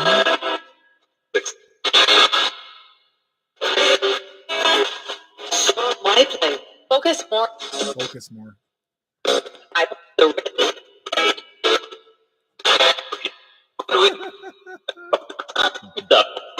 Okay, I got your advice.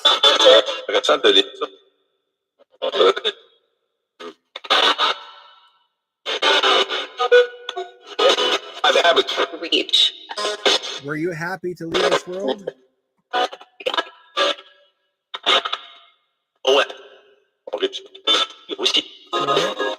Shirley, were you happy to leave this world?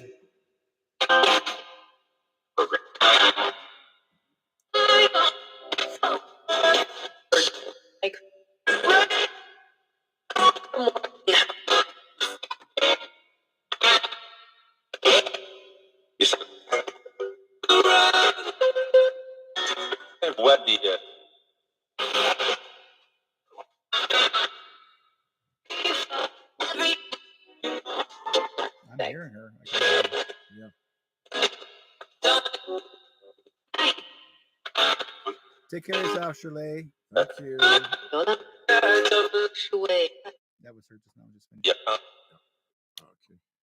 Okay. Wow, that was really.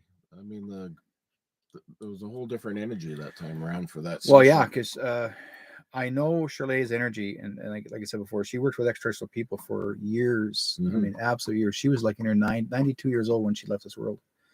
And then I told her she would live to 100, but she was taking care of Fred, her husband at the time, and Fred was losing his memory. And he was an amazing man as well. Fred worked for a special forces unit. And when he was younger, it's during the Second World War, when he was younger, he was hired by the military to be an assassin. Oh, wow. So Yeah. he worked for the French underground and to take out the Germans. He knew a lot of stuff.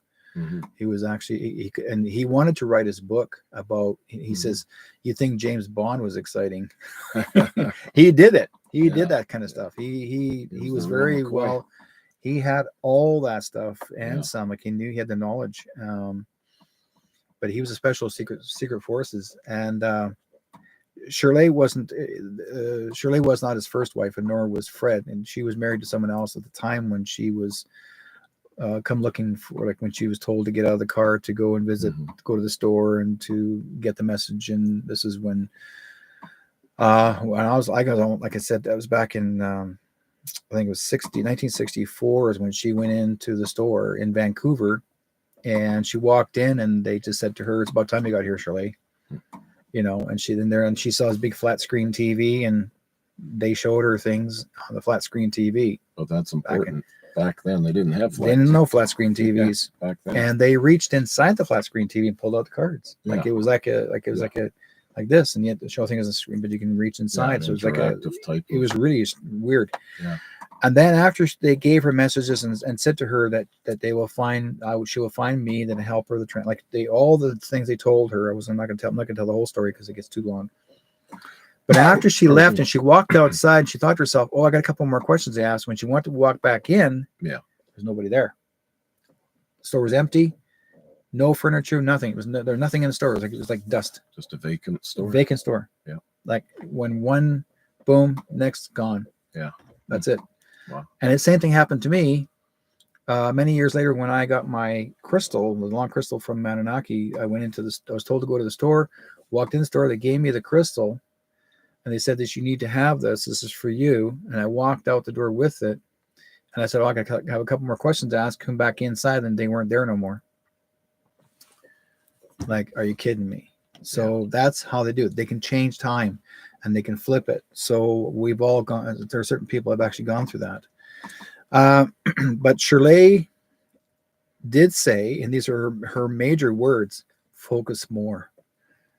So she's saying focus more. Like she's actually saying focus more because she's telling me that focus more. Yeah. Because there's more things that I got to do.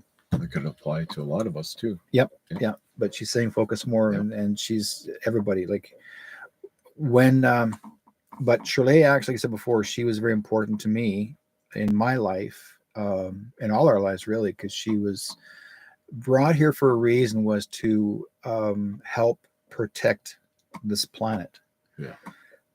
And she used to be an artist as well, and she had hundreds and hundreds of art that she painted of all the extraterrestrial beings and all things they did. I'm not sure where her art went, but if you guys can look up the word Shirley Klein Karsh, Karsh, Shirley Shirle, Klein, Klein, look it up on the internet, you'll find it. And that's my friend. That's who, and she was an author. She wrote a couple of books. Yeah. But Shirley was one of our good dear friends. So, she was actually, again, I've been around extraterrestrial stuff for many, many, many years. And Shirley was, I am, many of us were, and she knew who I was talking about in my work, what I dealt with. And she and I we learned back and forth from each other, right? Hey, Mr. Hare. Scott from Earth Radio Network. Good friend. So, Scott, if you want to phone in, if you want to talk to someone that's like you're doing paranormal too, why don't you phone in 360-566-2875? Call in and we can see if we can make contact for you with our box and see if anybody you want to talk to. More than welcome to. Give us a screen. Anybody else too? Let's see. Anybody else in chat rooms that can respond here? Angels Our Life. Okay, that's just one. Just basically is who we just read for. That was Nikki. Nikki. Yeah. Let's see. Wendy says, "Yeah, I had a swap over from Facebook. Couldn't comment in there or share." Facebook is playing a game right now. A lot of people are having a hard time doing things inside their Facebook, and now Facebook wants you to do a face and fingerprint scan for identity and not just your regular stuff. I don't recommend that, folks, because that's just controlling you, telling you what they want you to do. So they call me rude. What, our box or your box? Because he's also a paranormal investigator. He's got his own team. Yep. Yeah. So. Yeah, I heard you mention his name before. Yeah. Yeah. So yeah, well, we're not always rude. I mean, they're not just saying that you're rude. It could be something else, right? Yours. Yours. Oh, that's funny. So those of you actually coming in the chat room tonight, yes, we are talking to people in the spirit world and we're using the box here.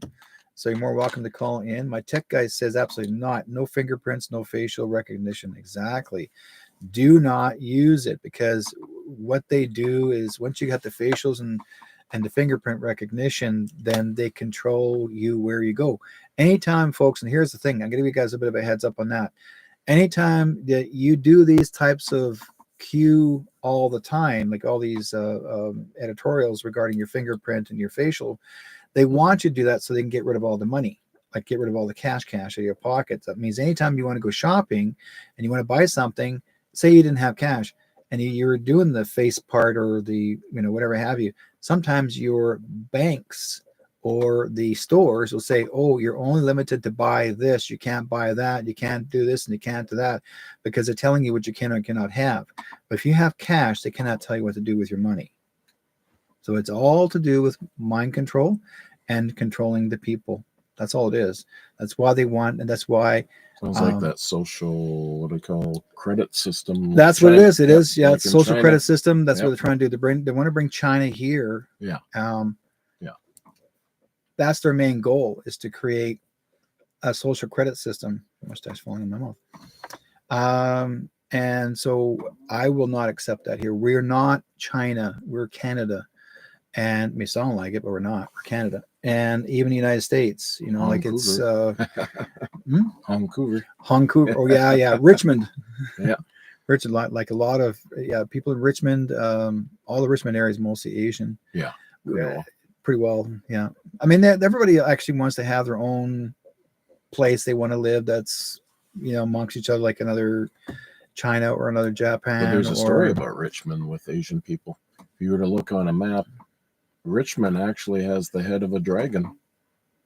That's right too. Yeah, That's right too. I forgot about that. yeah. And That's that's right. why they're very revered to living there, and it's close to the airport as well. Ah, okay. So they can Yeah. escape Canada real quick and go back to China. Okay. Just Well, kidding. you said that, Just not kidding. me. Just kidding. Just kidding. No, I mean, if we look at South Asians, move to Surrey, right? And they love Surrey, so they call it Little India. There's always, and then there's some parts in, is it West Van, North Van? There's Greek, all the Greek and Italians. Yeah, the Greeks down there. Yeah. Little Italy. And, Little Italy. Yeah. Like everybody has their own little place. It's Yeah. kind of cool. I love it. It's like, hey, let's go here, let's go here. Like you don't have to leave the country. You can go in there. Oh, I want Chinese food today. I heard too, some of our Greek restaurants are better than the food in Greece itself. Oh, So go figure, eh? probably. Yeah. I don't know. Yeah. A lot of people can. But I was taught something if you ever go to China, like to the country China or Japan, especially Japan, if you go to Japan and order Japanese food, it's not the same as here. If you went to China and ordered Chinese food, you're not going to get the same there as you will here, because a lot of the foods there, a lot of the vegetables are food replacements of what they have in China that we don't have. So it's a lot different. Oh yeah, I mean the cuisine is a lot different. Absolutely. The regions, Sichuan in the south is very spicy. A lot of things I learned about their foods are a lot different, and so I've had a lot of different styles of Chinese. A lot of people compromise whatever, like even Greek food. If you went to Greece, like a lady friend of mine, Anna, she's from Greece, but she lives just not too far from here, and she's gone to Greece right now. She's gone for a month, but when you're in Greece, the food there is not the same, because you don't forget, folks, altitude. The altitude where they grow their food there is different. I mean, it's different. I mean, so for example, if you want to grow grapes, you grow your grapes there, a lot different compared to here. Yeah. Like the air quality, weather, soil, everything's different. Oh yeah. So, like people say, we have the best wine here, the best wine there. Yeah, it's because where you grow your grapes, or where you grow your vegetables, where you grow your fruits. Yeah, the Okanagan, beautiful area for grapes. I'll give an example too. Alberta, we always say our Black Angus are the best from Alberta. They are, because it's because of the grass. Yeah. Because we are feeding our cattle two kinds of grass, sweet grass as well as bluegrass. Yeah. So, and those are sweet grasses. Like those are the grasses that makes the milk sweeter and the meat sweeter. Now, you don't get sweetgrass in every other state and across the border. Okay, it's not always the same. So every meat's different. So Black Angus is always, you can try and grow Black Angus here in BC. Not the same. Not the same. No. Kathy says, I'm going to call you. I want to hear from Sister Karen Webb. I recently was given one of her diaries. She wrote about how she prayed every day, and she talked to God and through the whole life. Okay. Let's see. Area code 140. Are you there? Hi, it's Kathy. Hi, Kathy. How's it going? Good. Hey, do you want me to turn off? I'm good. I'm here. Okay. As long as your radio's not on, we can, you don't get double feed. Just as long as you hear us on the phone. Okay, I'm gonna hang up. No, don't hang up your phone. No, not the phone, but I'm gonna let go of the video. Oh, okay. It's up to you. Yeah. Yeah, because I was getting feedback from the video. Okay. Yeah, you don't want to get double feedback. Yeah, I was just sending a message right now, but I just wanted to hear from my sister Karen. I guess she was sad her whole life. She was praying for years. God-fearing Christian. I read some of her diaries that I just got this past week. Somebody kept them for about 10 years, my other sibling, and she probably kept the ones that were about her and where her name was mentioned. I don't know, but I'm just kind of wondering. So she died at the age of 52, broken heart, also very poor. As her sister, I didn't know any of this. I was raising a family of my own, but I moved out at 16, and if I had known, I could have helped her. I'm wondering if she feels the same way, and if she's crossed over, and how come she didn't speak up. Do you know what? That everyone, I'll be honest with you right now, Kathy, is that a lot of people they will hang on to their, how to use a word, pride, and they don't want to show weakness, so they'll hang on to whatever they can to survive. And I don't think she resented you because you left at 16. I think it was because she felt that she didn't want to burden you what she dealt with, and she thought maybe you're going through something similar to what she had gone through, so why give you a double burden, where you may have your story and she has her story. This way here, when you read her diary, this helped you understand that you're not the only one in the family that had dealt with issues as well. So you gave her, I think what it is, whatever she had written in her diary. I'm gonna say the Bible is not, it's diary. There's many diaries. I only went through one. Yeah. But she wrote the diary every year since she was 12.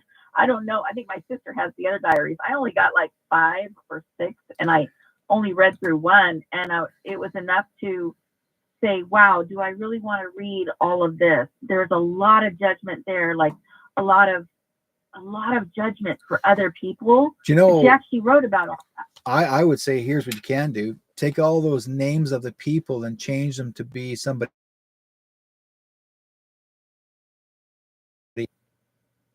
Oh, you got cut out. Change it to be what? Oh, my computer is acting weird again. Anytime I give people messages and they were thinking that's not a good thing, they cut me off. Can you hear me? Yes, I can hear you now. So okay. You said take all the names of the people and do what? Yeah, change all the names of the people that she is mad at or had dealt with, and change them into like somebody else's name that they don't know, and make it into a book. Oh, that's what I thought. No, it's a great idea. Write in and make them into like part 1, part 2, part 3, like book 1, book 2, book 3.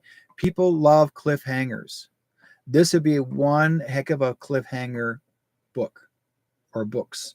Mm-hmm. And I strongly feel that she will love that, because what it does for her as well as yourself. I mean, in the spirit world, when a person passes away, nothing bothers them anymore, because they're not responsible for what happened in the past. Not anymore. They let all that go. But there's always going to be someone in the family that wants to help fix it. And so that's you. You're the helper. And having to write these books, even though you change the name, she already knows that energy that is her.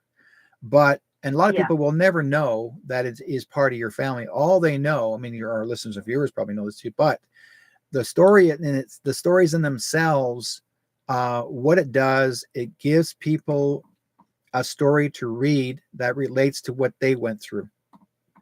Because people love drama. People love a good story that relates to your physical, emotional, mental travels, things you've done. That gives it a lot of motivation, like a lot of like I can't put this book down. I can't put this book down. Like my wife, if she read a book knowing that's gonna be really good, she won't put the book down until she reads the whole thing. She'll sit up all night and finish it to read it till she's done it. That's how much. Yeah, and my sister was a big writer. Like she yes, wrote a lot. She had a master's degree from Berkeley, like my mom, in English and everything. Yeah, and she wrote a lot. She took classes in writing, after college, just how to write better stories and what do you call them, screenplays and dialogues. And so part of her diaries were from like 5 different perspectives, and she wrote all the perspectives in there about, I wonder what they're thinking, but it was like unrequited love. And she never got married. She never dated. And, I didn't want to speak to that. It wasn't any of my business. Maybe she liked women. I don't know. But she certainly talked a lot about women. And I thought, what do you think, Bill? Do you think that'd be a heck of a set of books, for her to write? Oh, yeah, it would be. Yeah, I recommend it. What was that? I recommend, like, even Bill agreed. Like, I think it'd be great if you wrote these as books, like, chapters, and have a chat with your sister and get the final ones that she's had written, and to make it into a book 1, book 2, or 3, or whatever. but make him just change the names, and because they don't need to know that it's part of your family. Just say you're writing stories, you're writing a book, you're writing the book, and just give it it's time for Kathy to write those books. I know, right? Because it's funny. Before my mom passed away, she said, "Don't die with a book in you." My mom was a big, reader. She read a book every day. Yeah. And then my sister said, "Don't die with a book in you." Well, they both died, and I'm like, crap. Yeah. Well, guess what? You can't die with a book in you because you have to write, because it's all to do with your sister and your mom. I was gonna And guess what? There's a perfect title right there. The perfect title. Don't die with a book within you. Yeah, it would be. Wow. There's your title. Oh my God. What a title. Don't die with a book within you. Holy energy. Boom. Yeah, that's interesting. Yeah, it's just so much. But anyway, I was sitting there going, I have my own life, and I'm trying to get my life back on track from last year. And so I'm sitting here going, what do I do with all these diaries? And I'm sitting there going, should I just chuck them? What should I do with all this stuff? And maybe I'll figure that out and finish reading. I recommend it. Yeah. Yeah, read them all. Thank you for that. You can read them all, and when you do read them, just translate them, all the writings that she's written, and then translate it into and just all the characters that are part of your family, just change their names. Yeah. So basically, change the name to protect the innocent, right? That's what they're doing. You're just translating it. You're just changing the words, or changing the names. In the meantime, you're making a story out of it, and this is what people love. They love an adventure. They love the story that's deep. And again, the title, there you go. Don't leave the book inside you. Yeah. Okay. Well, thank you for that. Well, we don't have to contact her just yet, but if you want to and you want to try, that's fine. Well, let's see what happens. Let's give it a shot. Oh. So we're going to look for we're going to look for Karen Webb. 2008.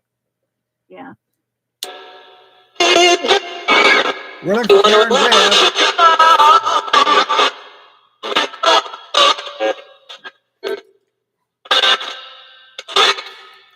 We're looking for Karen Webb. Kathy, your sister, wants to talk to you. She's asking if she can write. She's asking if she could take your diaries and make them into a book.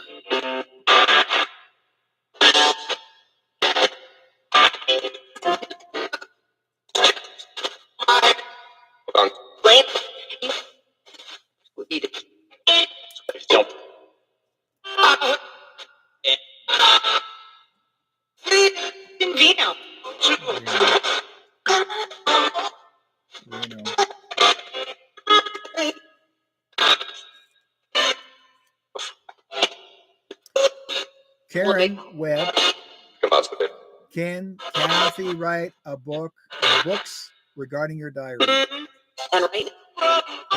writing. There you go. Wow. So clear. She said it. Writing. Yes. Writing. I think she would enjoy that adventure. Nick. That's it. That's what she said.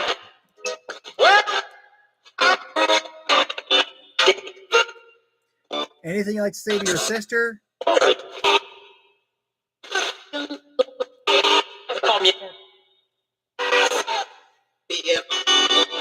Medium.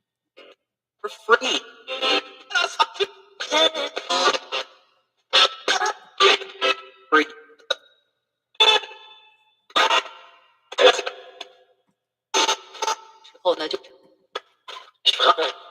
Karen Webb, does anything you want to say to your sister, Kathy? Mom.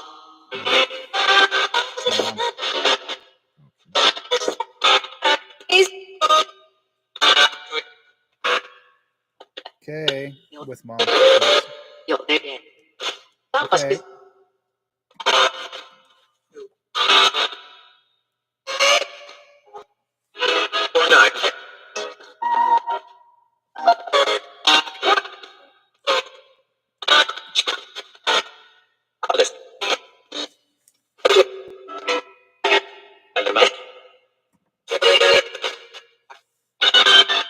Okay.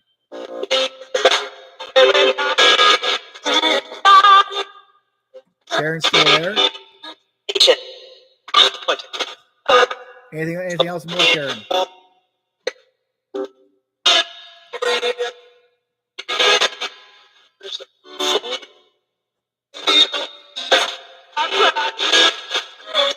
Karen, do you have a message in general for your sister?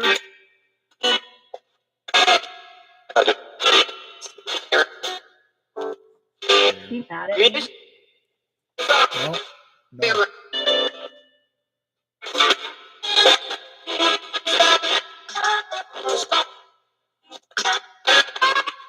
Thanks, Karen. Thank you. Bye. Oh, you got it. Thank Okay. you. No, she's not mad Okay, at you. so what did you guys figure out? Oh, Because no, it was no. hard to make it out. This is the cool part. She said when I asked her, she herself, she's in Reno, Nevada. Oh. Okay. Her spirit's in Reno, Nevada. She said, I'm with mom. And she also, and then we asked her about, that you want to write a book regarding her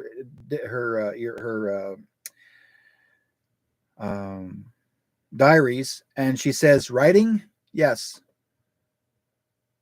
Yeah, I thought that's what I heard too. Yeah. She said, writing? Yes. And then she said, and then another question we asked her, and she goes, yes, that's it. And we're mentioning, I said, the diaries? Yes, that's it. She said. Then she said, you're a medium. She's pointing out that she uses who you are. She says, you're a medium. We already know that. And she also says, there was someone actually came through and she calls herself Alice. Alice. Yeah. So there's probably, you're going to meet this person or not, like she's not a woman's name as in is in the box, is the woman that you probably will meet or talk to. Her name is Alice. It could be something to do with, now it could be the word ELLICE or ALICE. Like Ellis Island or ALICE. Yeah, Ellis Island. Yeah. And then we went further, and then I said, are you still there? And she's laughing. I hear the word funny. And then then Bill asked Karen, is she there? And she says, here. So yeah, she's on the other side. So she's actually encouraging you to write the book. That was a prevalent word, like really pronounced. Writing, yes. Yeah, very clear. Writing, yes. Yeah, I thought I heard that too. Yeah. So thank you for that. It's just it's a lot to put together, a lot to process. Yeah. Now you can sit down and start writing, my dear. This is going to get your brain active. Yes. Yeah. Part of it. I mean, just 1 year I was looking at that. And I thought, okay, it was kind of like I'm just got all these diaries now, and it's been 9 years since the other person had all the diaries. Well, they went through them, copied them, scanned them, whatever they did. My other sister did with that, and then she's like, oh, here's the diaries from our sister, and I'm thinking, well, I didn't even know she had them, but there was many. So I'm going to ask her for the others. Yeah, you can, even if you can ask if you can just make copies of them, and if she wants to have the original ones back, that's fine, but as long as you can get copies, and then start writing your books. Yeah, interesting. Okay, well, thank you for all that. Wow. So how long are you guys here tonight? A few more minutes. Oh, okay. Yeah. Okay. You may be the last caller. What was that? So you might be the last caller. Oh, okay. Yeah. We'll see what happens. I will hang up, and thank you so much, and I will listen to you guys and go back to the Okay. Chat. Take care, Kathy. Thank you. Take care. All right. Thank you. Okay. All right. Write your book. Thank you so much. Okay. Okay. I know it's a lot going on in this house. That's for damn sure. Yes, I know. Make it happen. Yeah. Like I will. Like the Larry the Cable Guy says, get her done. Get her done. Yeah. Get her done. All right. Okay. Take care. Thank you. Bye. All right. Good night. Now. Bye. Take care. She's funny. Yeah. She was one of my students that I helped train become a reader medium. Where's she from, actually? She's up in Arizona right now. Oh, okay.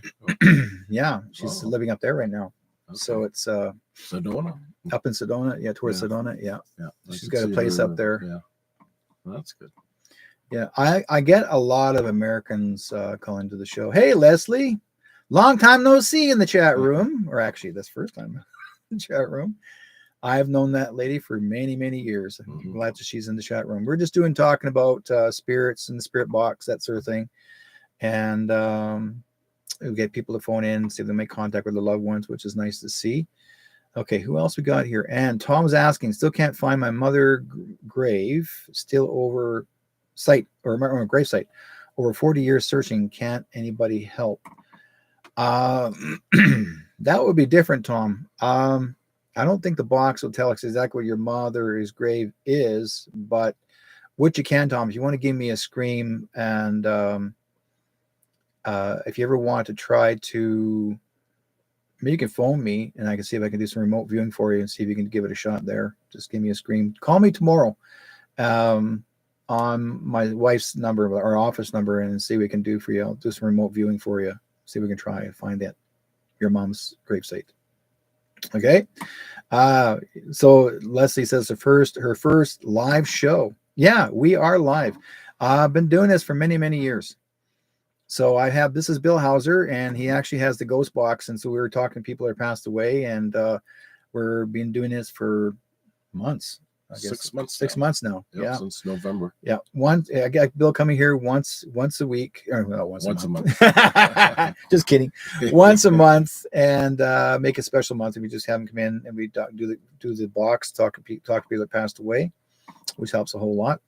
And yeah, it's good to help me contact people, bring that, basically that peace of mind, how everyone's doing from the other side. So we've been doing it for a long time.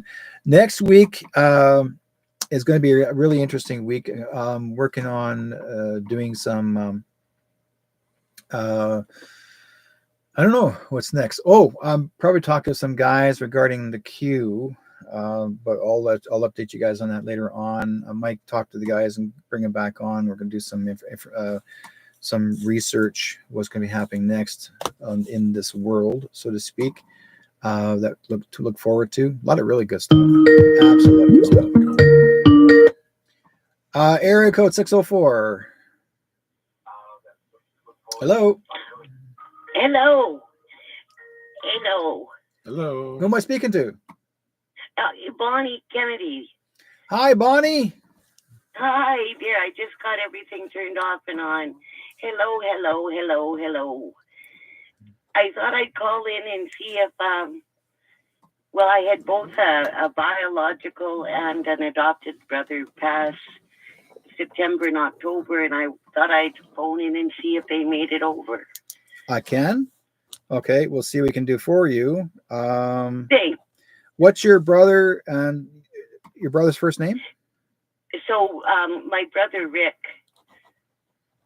Okay, and anyone else? And then, like a biological brother, Tony. Tony. Okay, we'll talk to Tony. Yeah. Interesting, they both passed within a month. Okay. So they're both brothers. Let's see what we can do. We'll get started. Here's how it goes.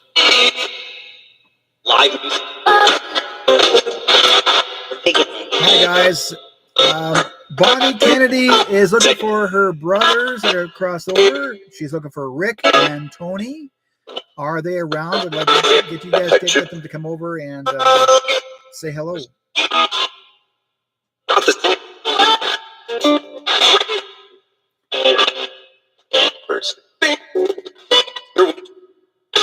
Tony, how are you doing now?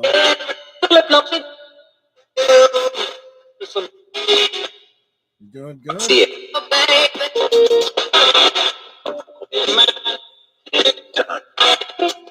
How about Rick? Your sister is listening in. Do you have a message for her? Rick?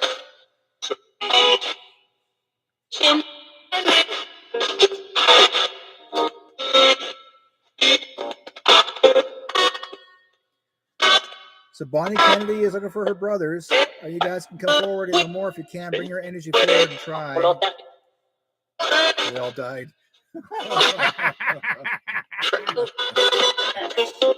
That's funny. Sense of humor. You guys are funny.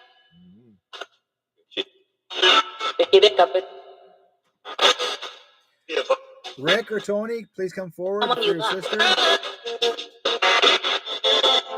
Can you say anything to your sister that you need? That can let her know that she can hear you.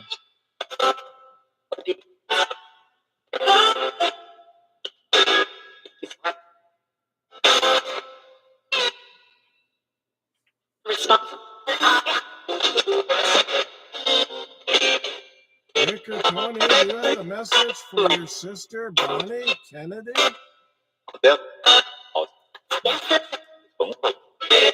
You can hear us. What would you like to say? Are you guys at peace?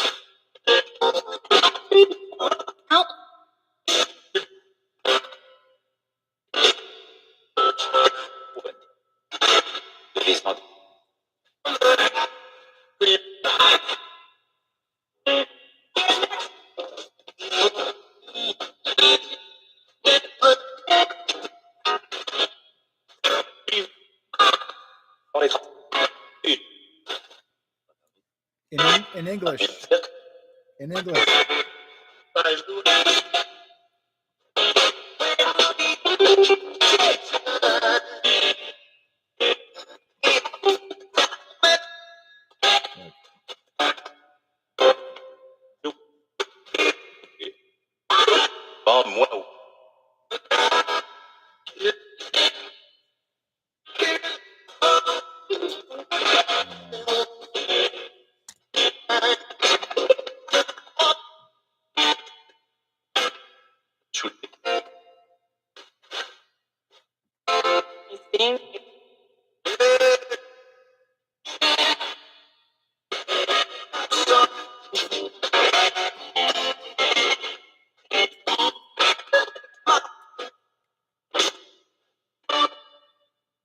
Rick or Tony, what would you like to say? Yeah. Something important? Yeah. Something important for your sister, Bonnie.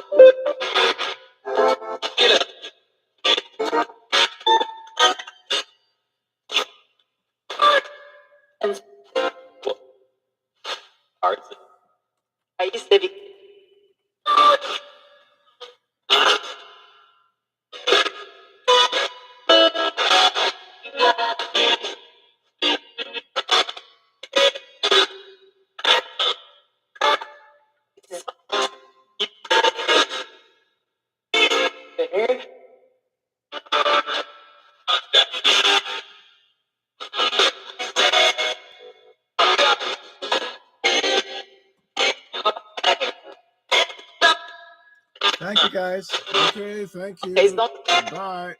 Facebook. Thank you. Somebody said it to Facebook. Anyways, I want to say this, Bonnie, you got some good stuff here. When we asked if Rick or Tony was there, and the man answered, he says, "We all died."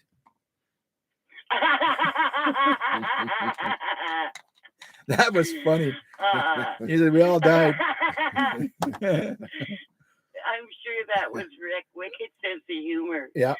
And then I've got the biggest smile on my face. That's so funny. And then he says, these are his one words. He goes, wow. Like, and I'm not sure if he's ever used that phrase before. Wow. Like, yes. Wow. You know.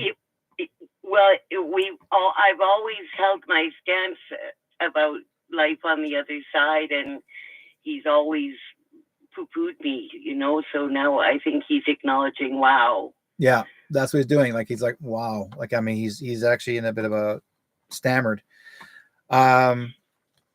With Tony says good evening. And yeah, I've never met Tony. But yeah, and then he also, somebody, and I'm not sure it was him or Rick, but I heard Beb, B-E-B, or Bev, and then I heard Bon, B-O-N. Did he call you Bon? They both called me Bon, yeah. Okay, well, that's both of them called you Bon. Then I heard that. Yeah. Wow. Yeah. Mhm. Wow. So I'm wondering, so with them both coming through, I wonder then their spirits would now have met. And also too, I heard the word flip-flopping. Flip-flopping. Yeah. So like when I'm asking Tony and I'm asking Rick, I was going back and forth to get Tony, Rick, Tony, and then I heard flip-flopping. The word hit flip-flopping, like as if we're going back and forth, we're flip-flopping. Okay, so they might be in different places. Possibly, or they're just, or we're flip-flopping back and forth, and like they're, you know, who do you want to talk to first? That's what they're saying. Wow. Yeah. Yeah. Wow, wow, wow. Yeah. It's so wonderful to hear them both, but to hear Rick acknowledge this, you know. And he's saying, wow. Yeah. That was Good. cool. Yeah. I'm so thankful to you both and to the Spirit Box. Well, as long as we're able to get through as much as we possibly can to help out, that's our major interest. Wanted to see if we can give people a little bit of a heads up and the support. You know, it's I know we're always curious, like, you know, what is our family doing after they cross over, and, you know, are they happy, are they sad, are they, you know, still sick? And people don't know that. And in the spirit world, they're not sick. They're actually, there's no physical connection, like no physical body there, but their consciousness exists. But they've already learned to let go of all that, and they love to hang around and just to help us, right? How wonderful is that? Yeah. It's pretty cool. Well, we'll be taking my brother Rick over to the golf pro. He was in a hockey pro. We'll be taking him over to the Qualicum Beach golf course and leaving him there this summer. Oh, his ashes? Yeah. Yeah. Put him on in the 18th hole. He wanted to be on number 9 because that was our backyard, but a little bit in both maybe. Well, actually, that's a 9 driver. 9 is 8 because it's the second round. Yeah. What you do is you take some of his ashes and just, like I say, you're taking a pinch of ashes and drop him in the in the 18th hole. That means that he made it. Perfect. Thank you. Yeah. Or you can also pull the cup out and then drop the ashes under the cup and then put the cup back in.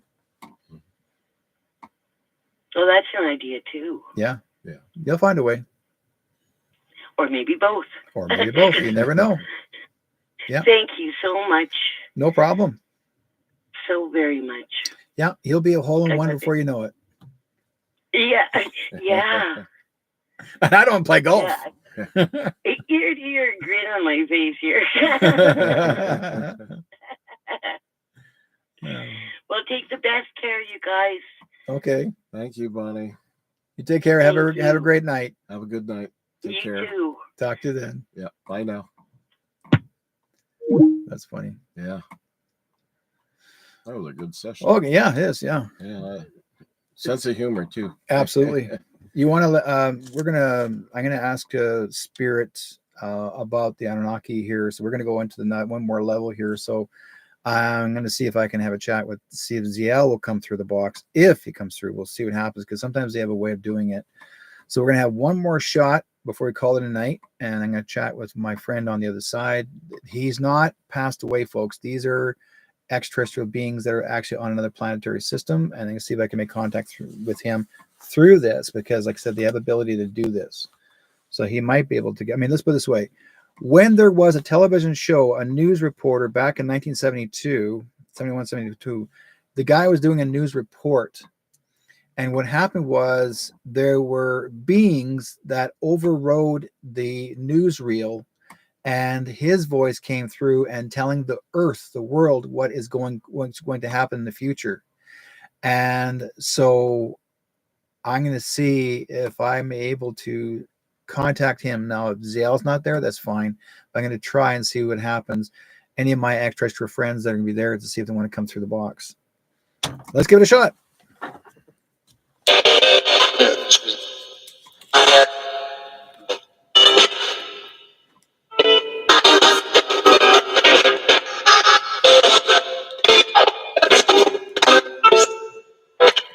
Hi guys, it's me, Derek.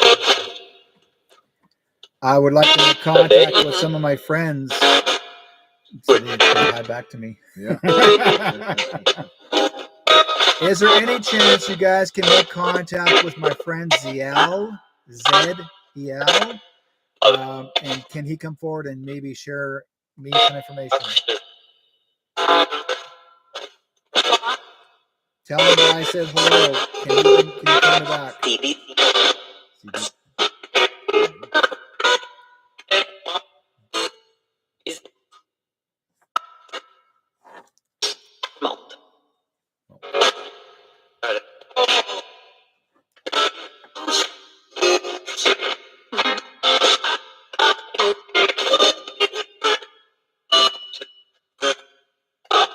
Ziel, are you there, my friend? Can you come forward and share us information? I know you are.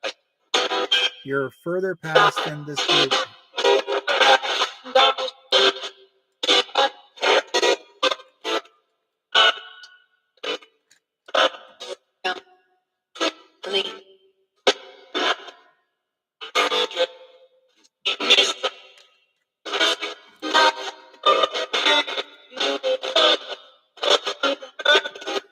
This is extraterrestrial, folks. So if there anytime you guys can step aside and let Ziel come forward.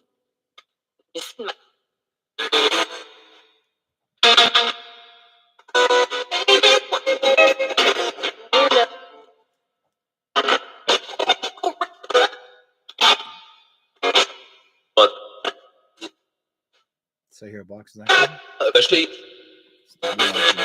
vibe, shall we say. different frequency. It's quieter. Is that all? Do you have a message for all of us?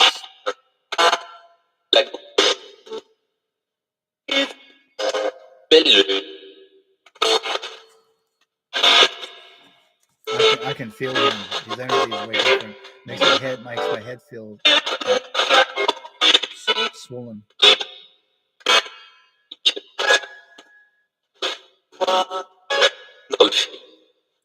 Can Ziel come forward, guys? You step aside, let him come through.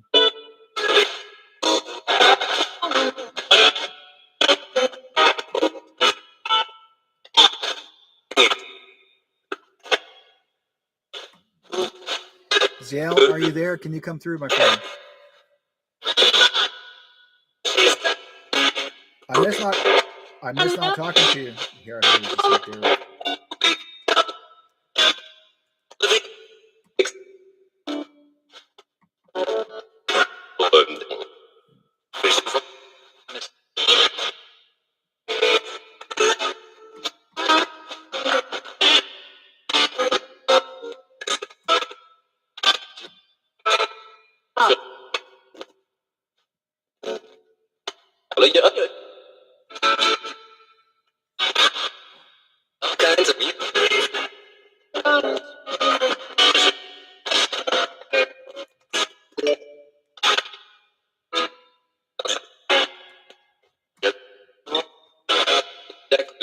Yeah, I know.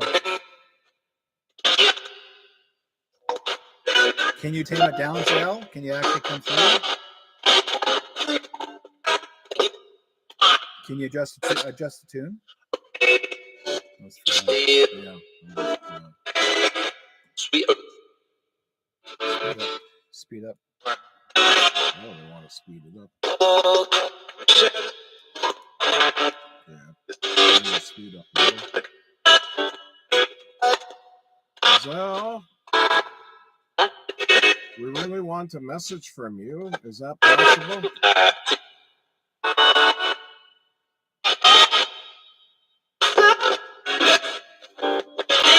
Happening here.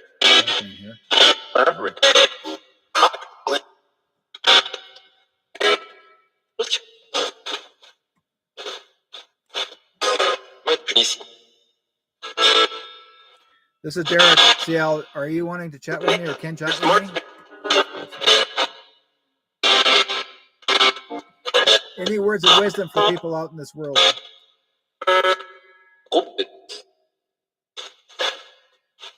What can you tell everybody out here?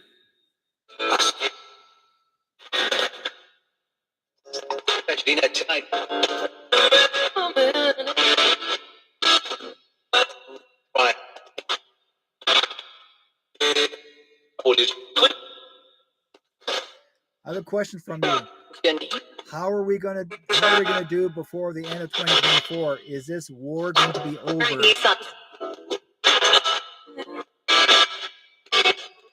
Is this war going to be over 2024?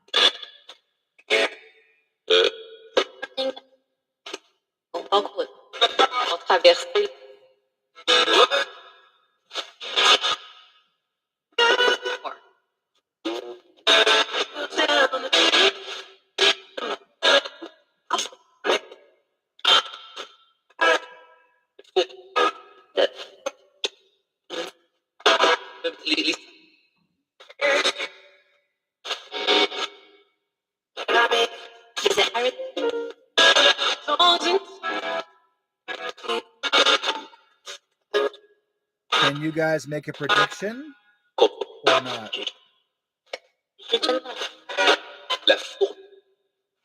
Not in French, but English. Spirit. Spirit. Can Spirit make a prediction? Will we be okay by the end of 2024?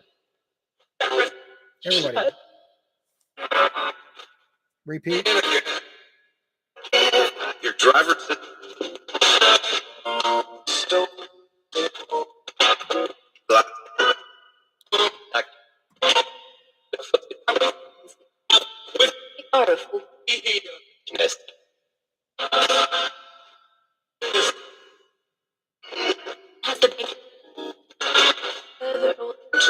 Your driver what? Okay.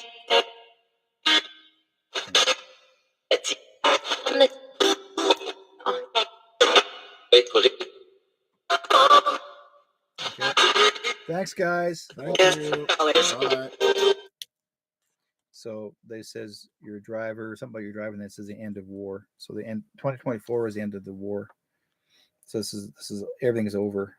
Like all this crap that's happening across the world. Anyways, now let's see what ISMA is, because I'm curious. I don't know some of these words. They say things in different languages. ISMA. What is it? ISMA. ISMA. It's like a code. There sometimes are code words. Oh, it's a Quran. It's a Quran. Quran. What's that mean? It's a Quran. The Quran. Oh, that's just ISMA. another term for it. Of the Bible. It's called ISMA, which is the Bible. That's what they call ISMA. I didn't know that. Wow. And it says states. So they're talking about United States, ISMA states. Let's try this word here. Use that word together. This is kind of cool, folks, because we're making. It's almost like symbolism. It's all, yeah. They say the words and they add them up. Yeah. Oh my goodness. No way. What? Okay. So the U.S. Department of State, to assist an employee or employees meet the additional expenses of maintaining members of the family elsewhere than the employer. Okay, that's a different one. That's the one I'm looking for. I want ISMA states meaning.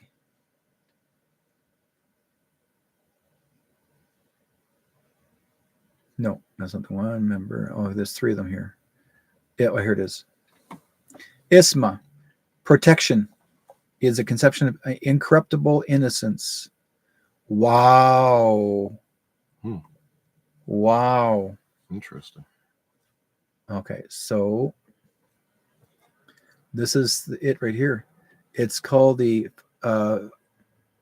Fatima medallion depicting the purity of all al-bayat.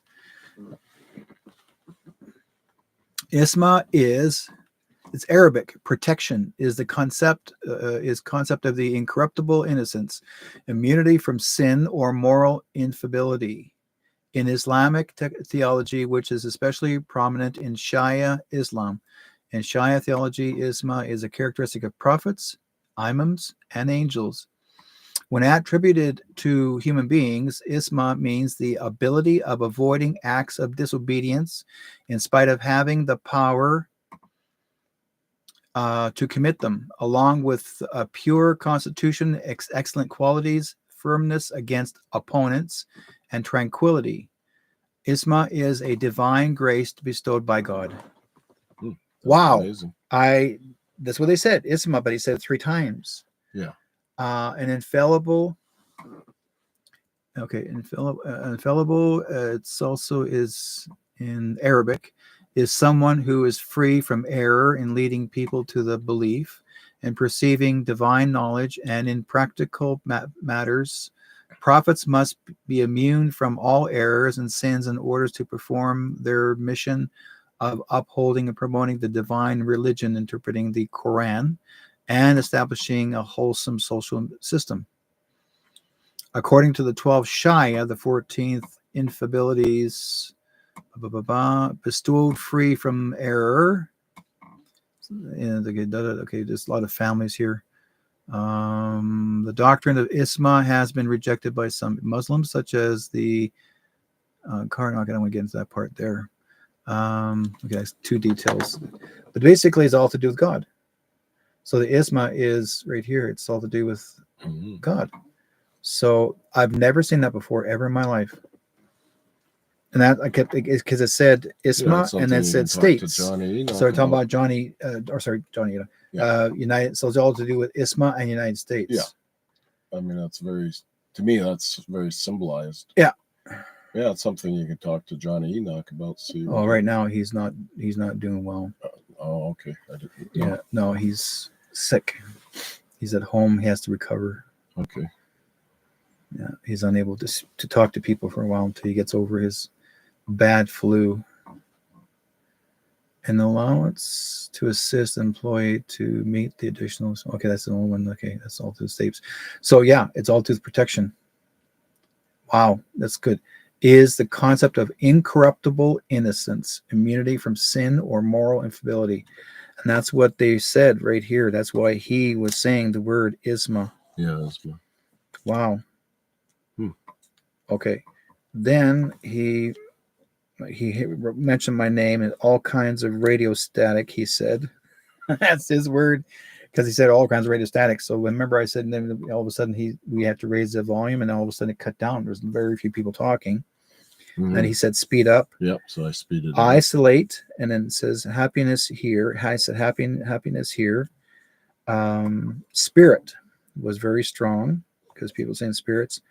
And then the driver, end of war. Something to do with a driver.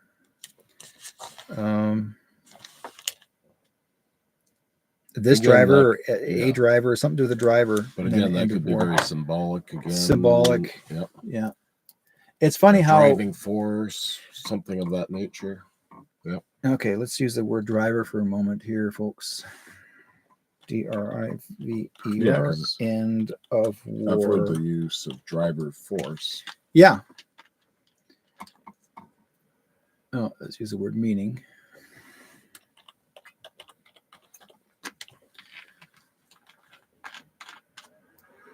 Drive. Okay, and okay, so it's a movie. I'm not looking for the movie, folks. Oh, I spelled it wrong.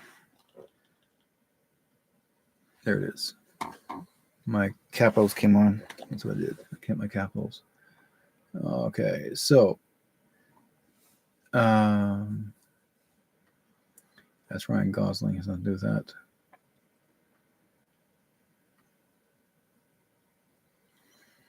No, that's not it. That's not it. This is all to do with movies. They keep on pushing these movies. Oh, I didn't write the word. Did I write the word United States? No, end of war. Yeah, driver, end of war, meaning. Yeah, that might.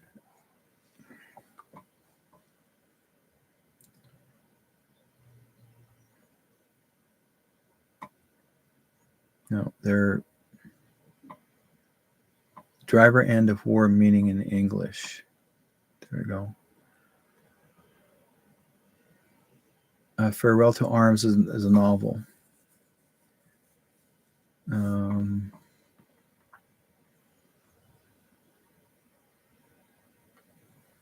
keep bringing in the movies all the time. It's not to do with the movies, folks. This is actually has a meaning. I'll have to look it up more. But Yeah. I think it's maybe to do with the word farewell to arms, as in like no more war. Mm-hmm. That's probably what this means. Farewell to arms. And Ernest Hemingway wrote the book. Novel by an American writer, Ernest Hemingway, and set during the Italian campaign of World War I. First published in 1929. First person account of an American, Frederick Henry. Blah, blah, blah, blah, blah. Let's see. Yeah, Frederick Henry serving as a lieutenant. Let's see. The novel describes a love affair between an American expatriate and an English nurse. Now, this is not about a couple. This is all to do with, I think, the title itself. I think that Farewell to Arms is probably the main title. It has a meaning. So if I went this way here and hit this wording here.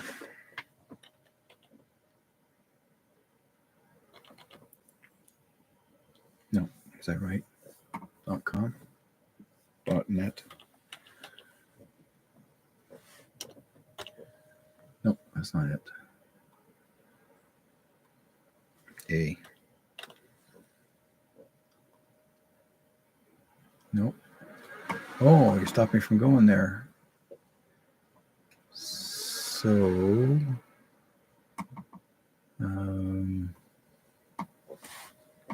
Q.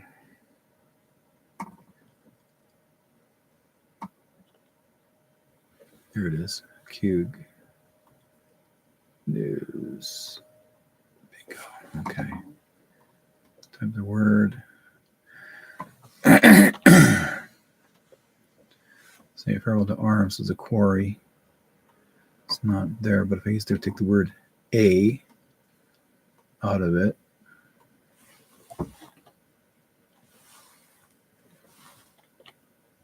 not there. Okay. So let's keep on. I have to look at that after. Okay, I got my attention. So pretty well, symbolism is really important. We'll see what happens, but I really do really appreciate what I was able to share with everybody tonight. I hope you guys have a great time, and we'll see you guys next week. And I want to thank Bill for coming into the show. We actually had a great time here. Oh, definitely. Like this guy, while he's in this room, he got a suntan. Yeah, this is if you want to know anything about Bill, if you need his help, if you want to make contact with loved ones that crossed over, where can they find you? Well, they can get a hold of me through if they have a message of any particular interests. Just get a hold of me at candoey@gmail.com. So that's CANDOEY. There you go. .com. Okay. Yep. So in the meantime, guys, I'm going to thank you guys for being on the program and to watching us and hearing us. Please like and share the YouTube and Facebook. And I'm also be putting my recorded program and putting it into, where is it here? I'm going to bring it up here for you guys to see. Where did I put it? Yeah. Anyways, it'll all be on my Telegram. Let's see if anybody's in there. Telegram, a lot of stuff. So I'll be passing it around. Please like and share. Let everybody know what's going on. Just a lot of fun. Okay, guys. Talk to you guys next week. In the meantime, be good to each other. God be with you all. Take care. Good night. Everyone lives, everyone dies. Everyone loves, everyone cries. Round the world we're all alike.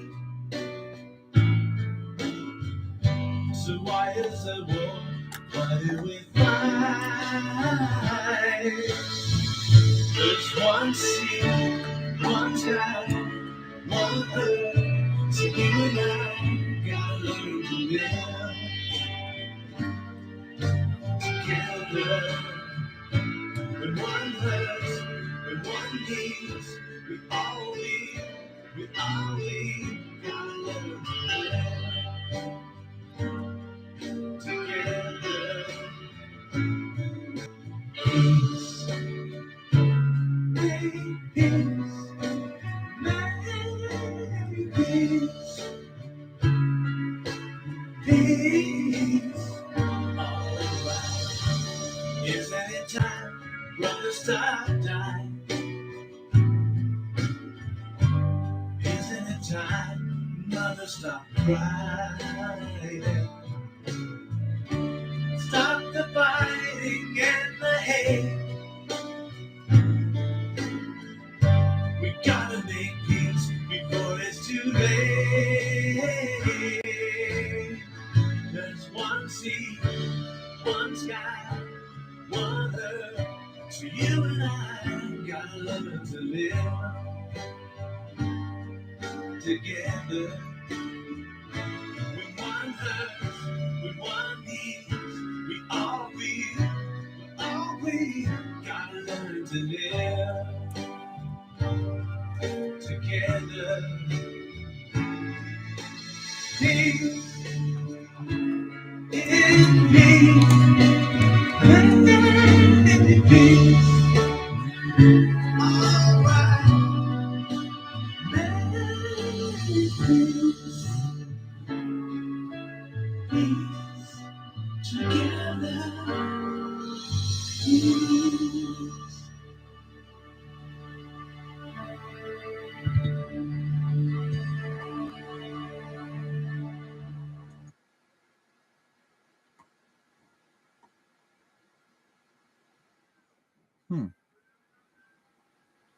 My stream won't shut down. It wants to run high. What's going on here, guys? Shut her off. There we go. Crazy Mouse. Take care, guys. When this thing runs high.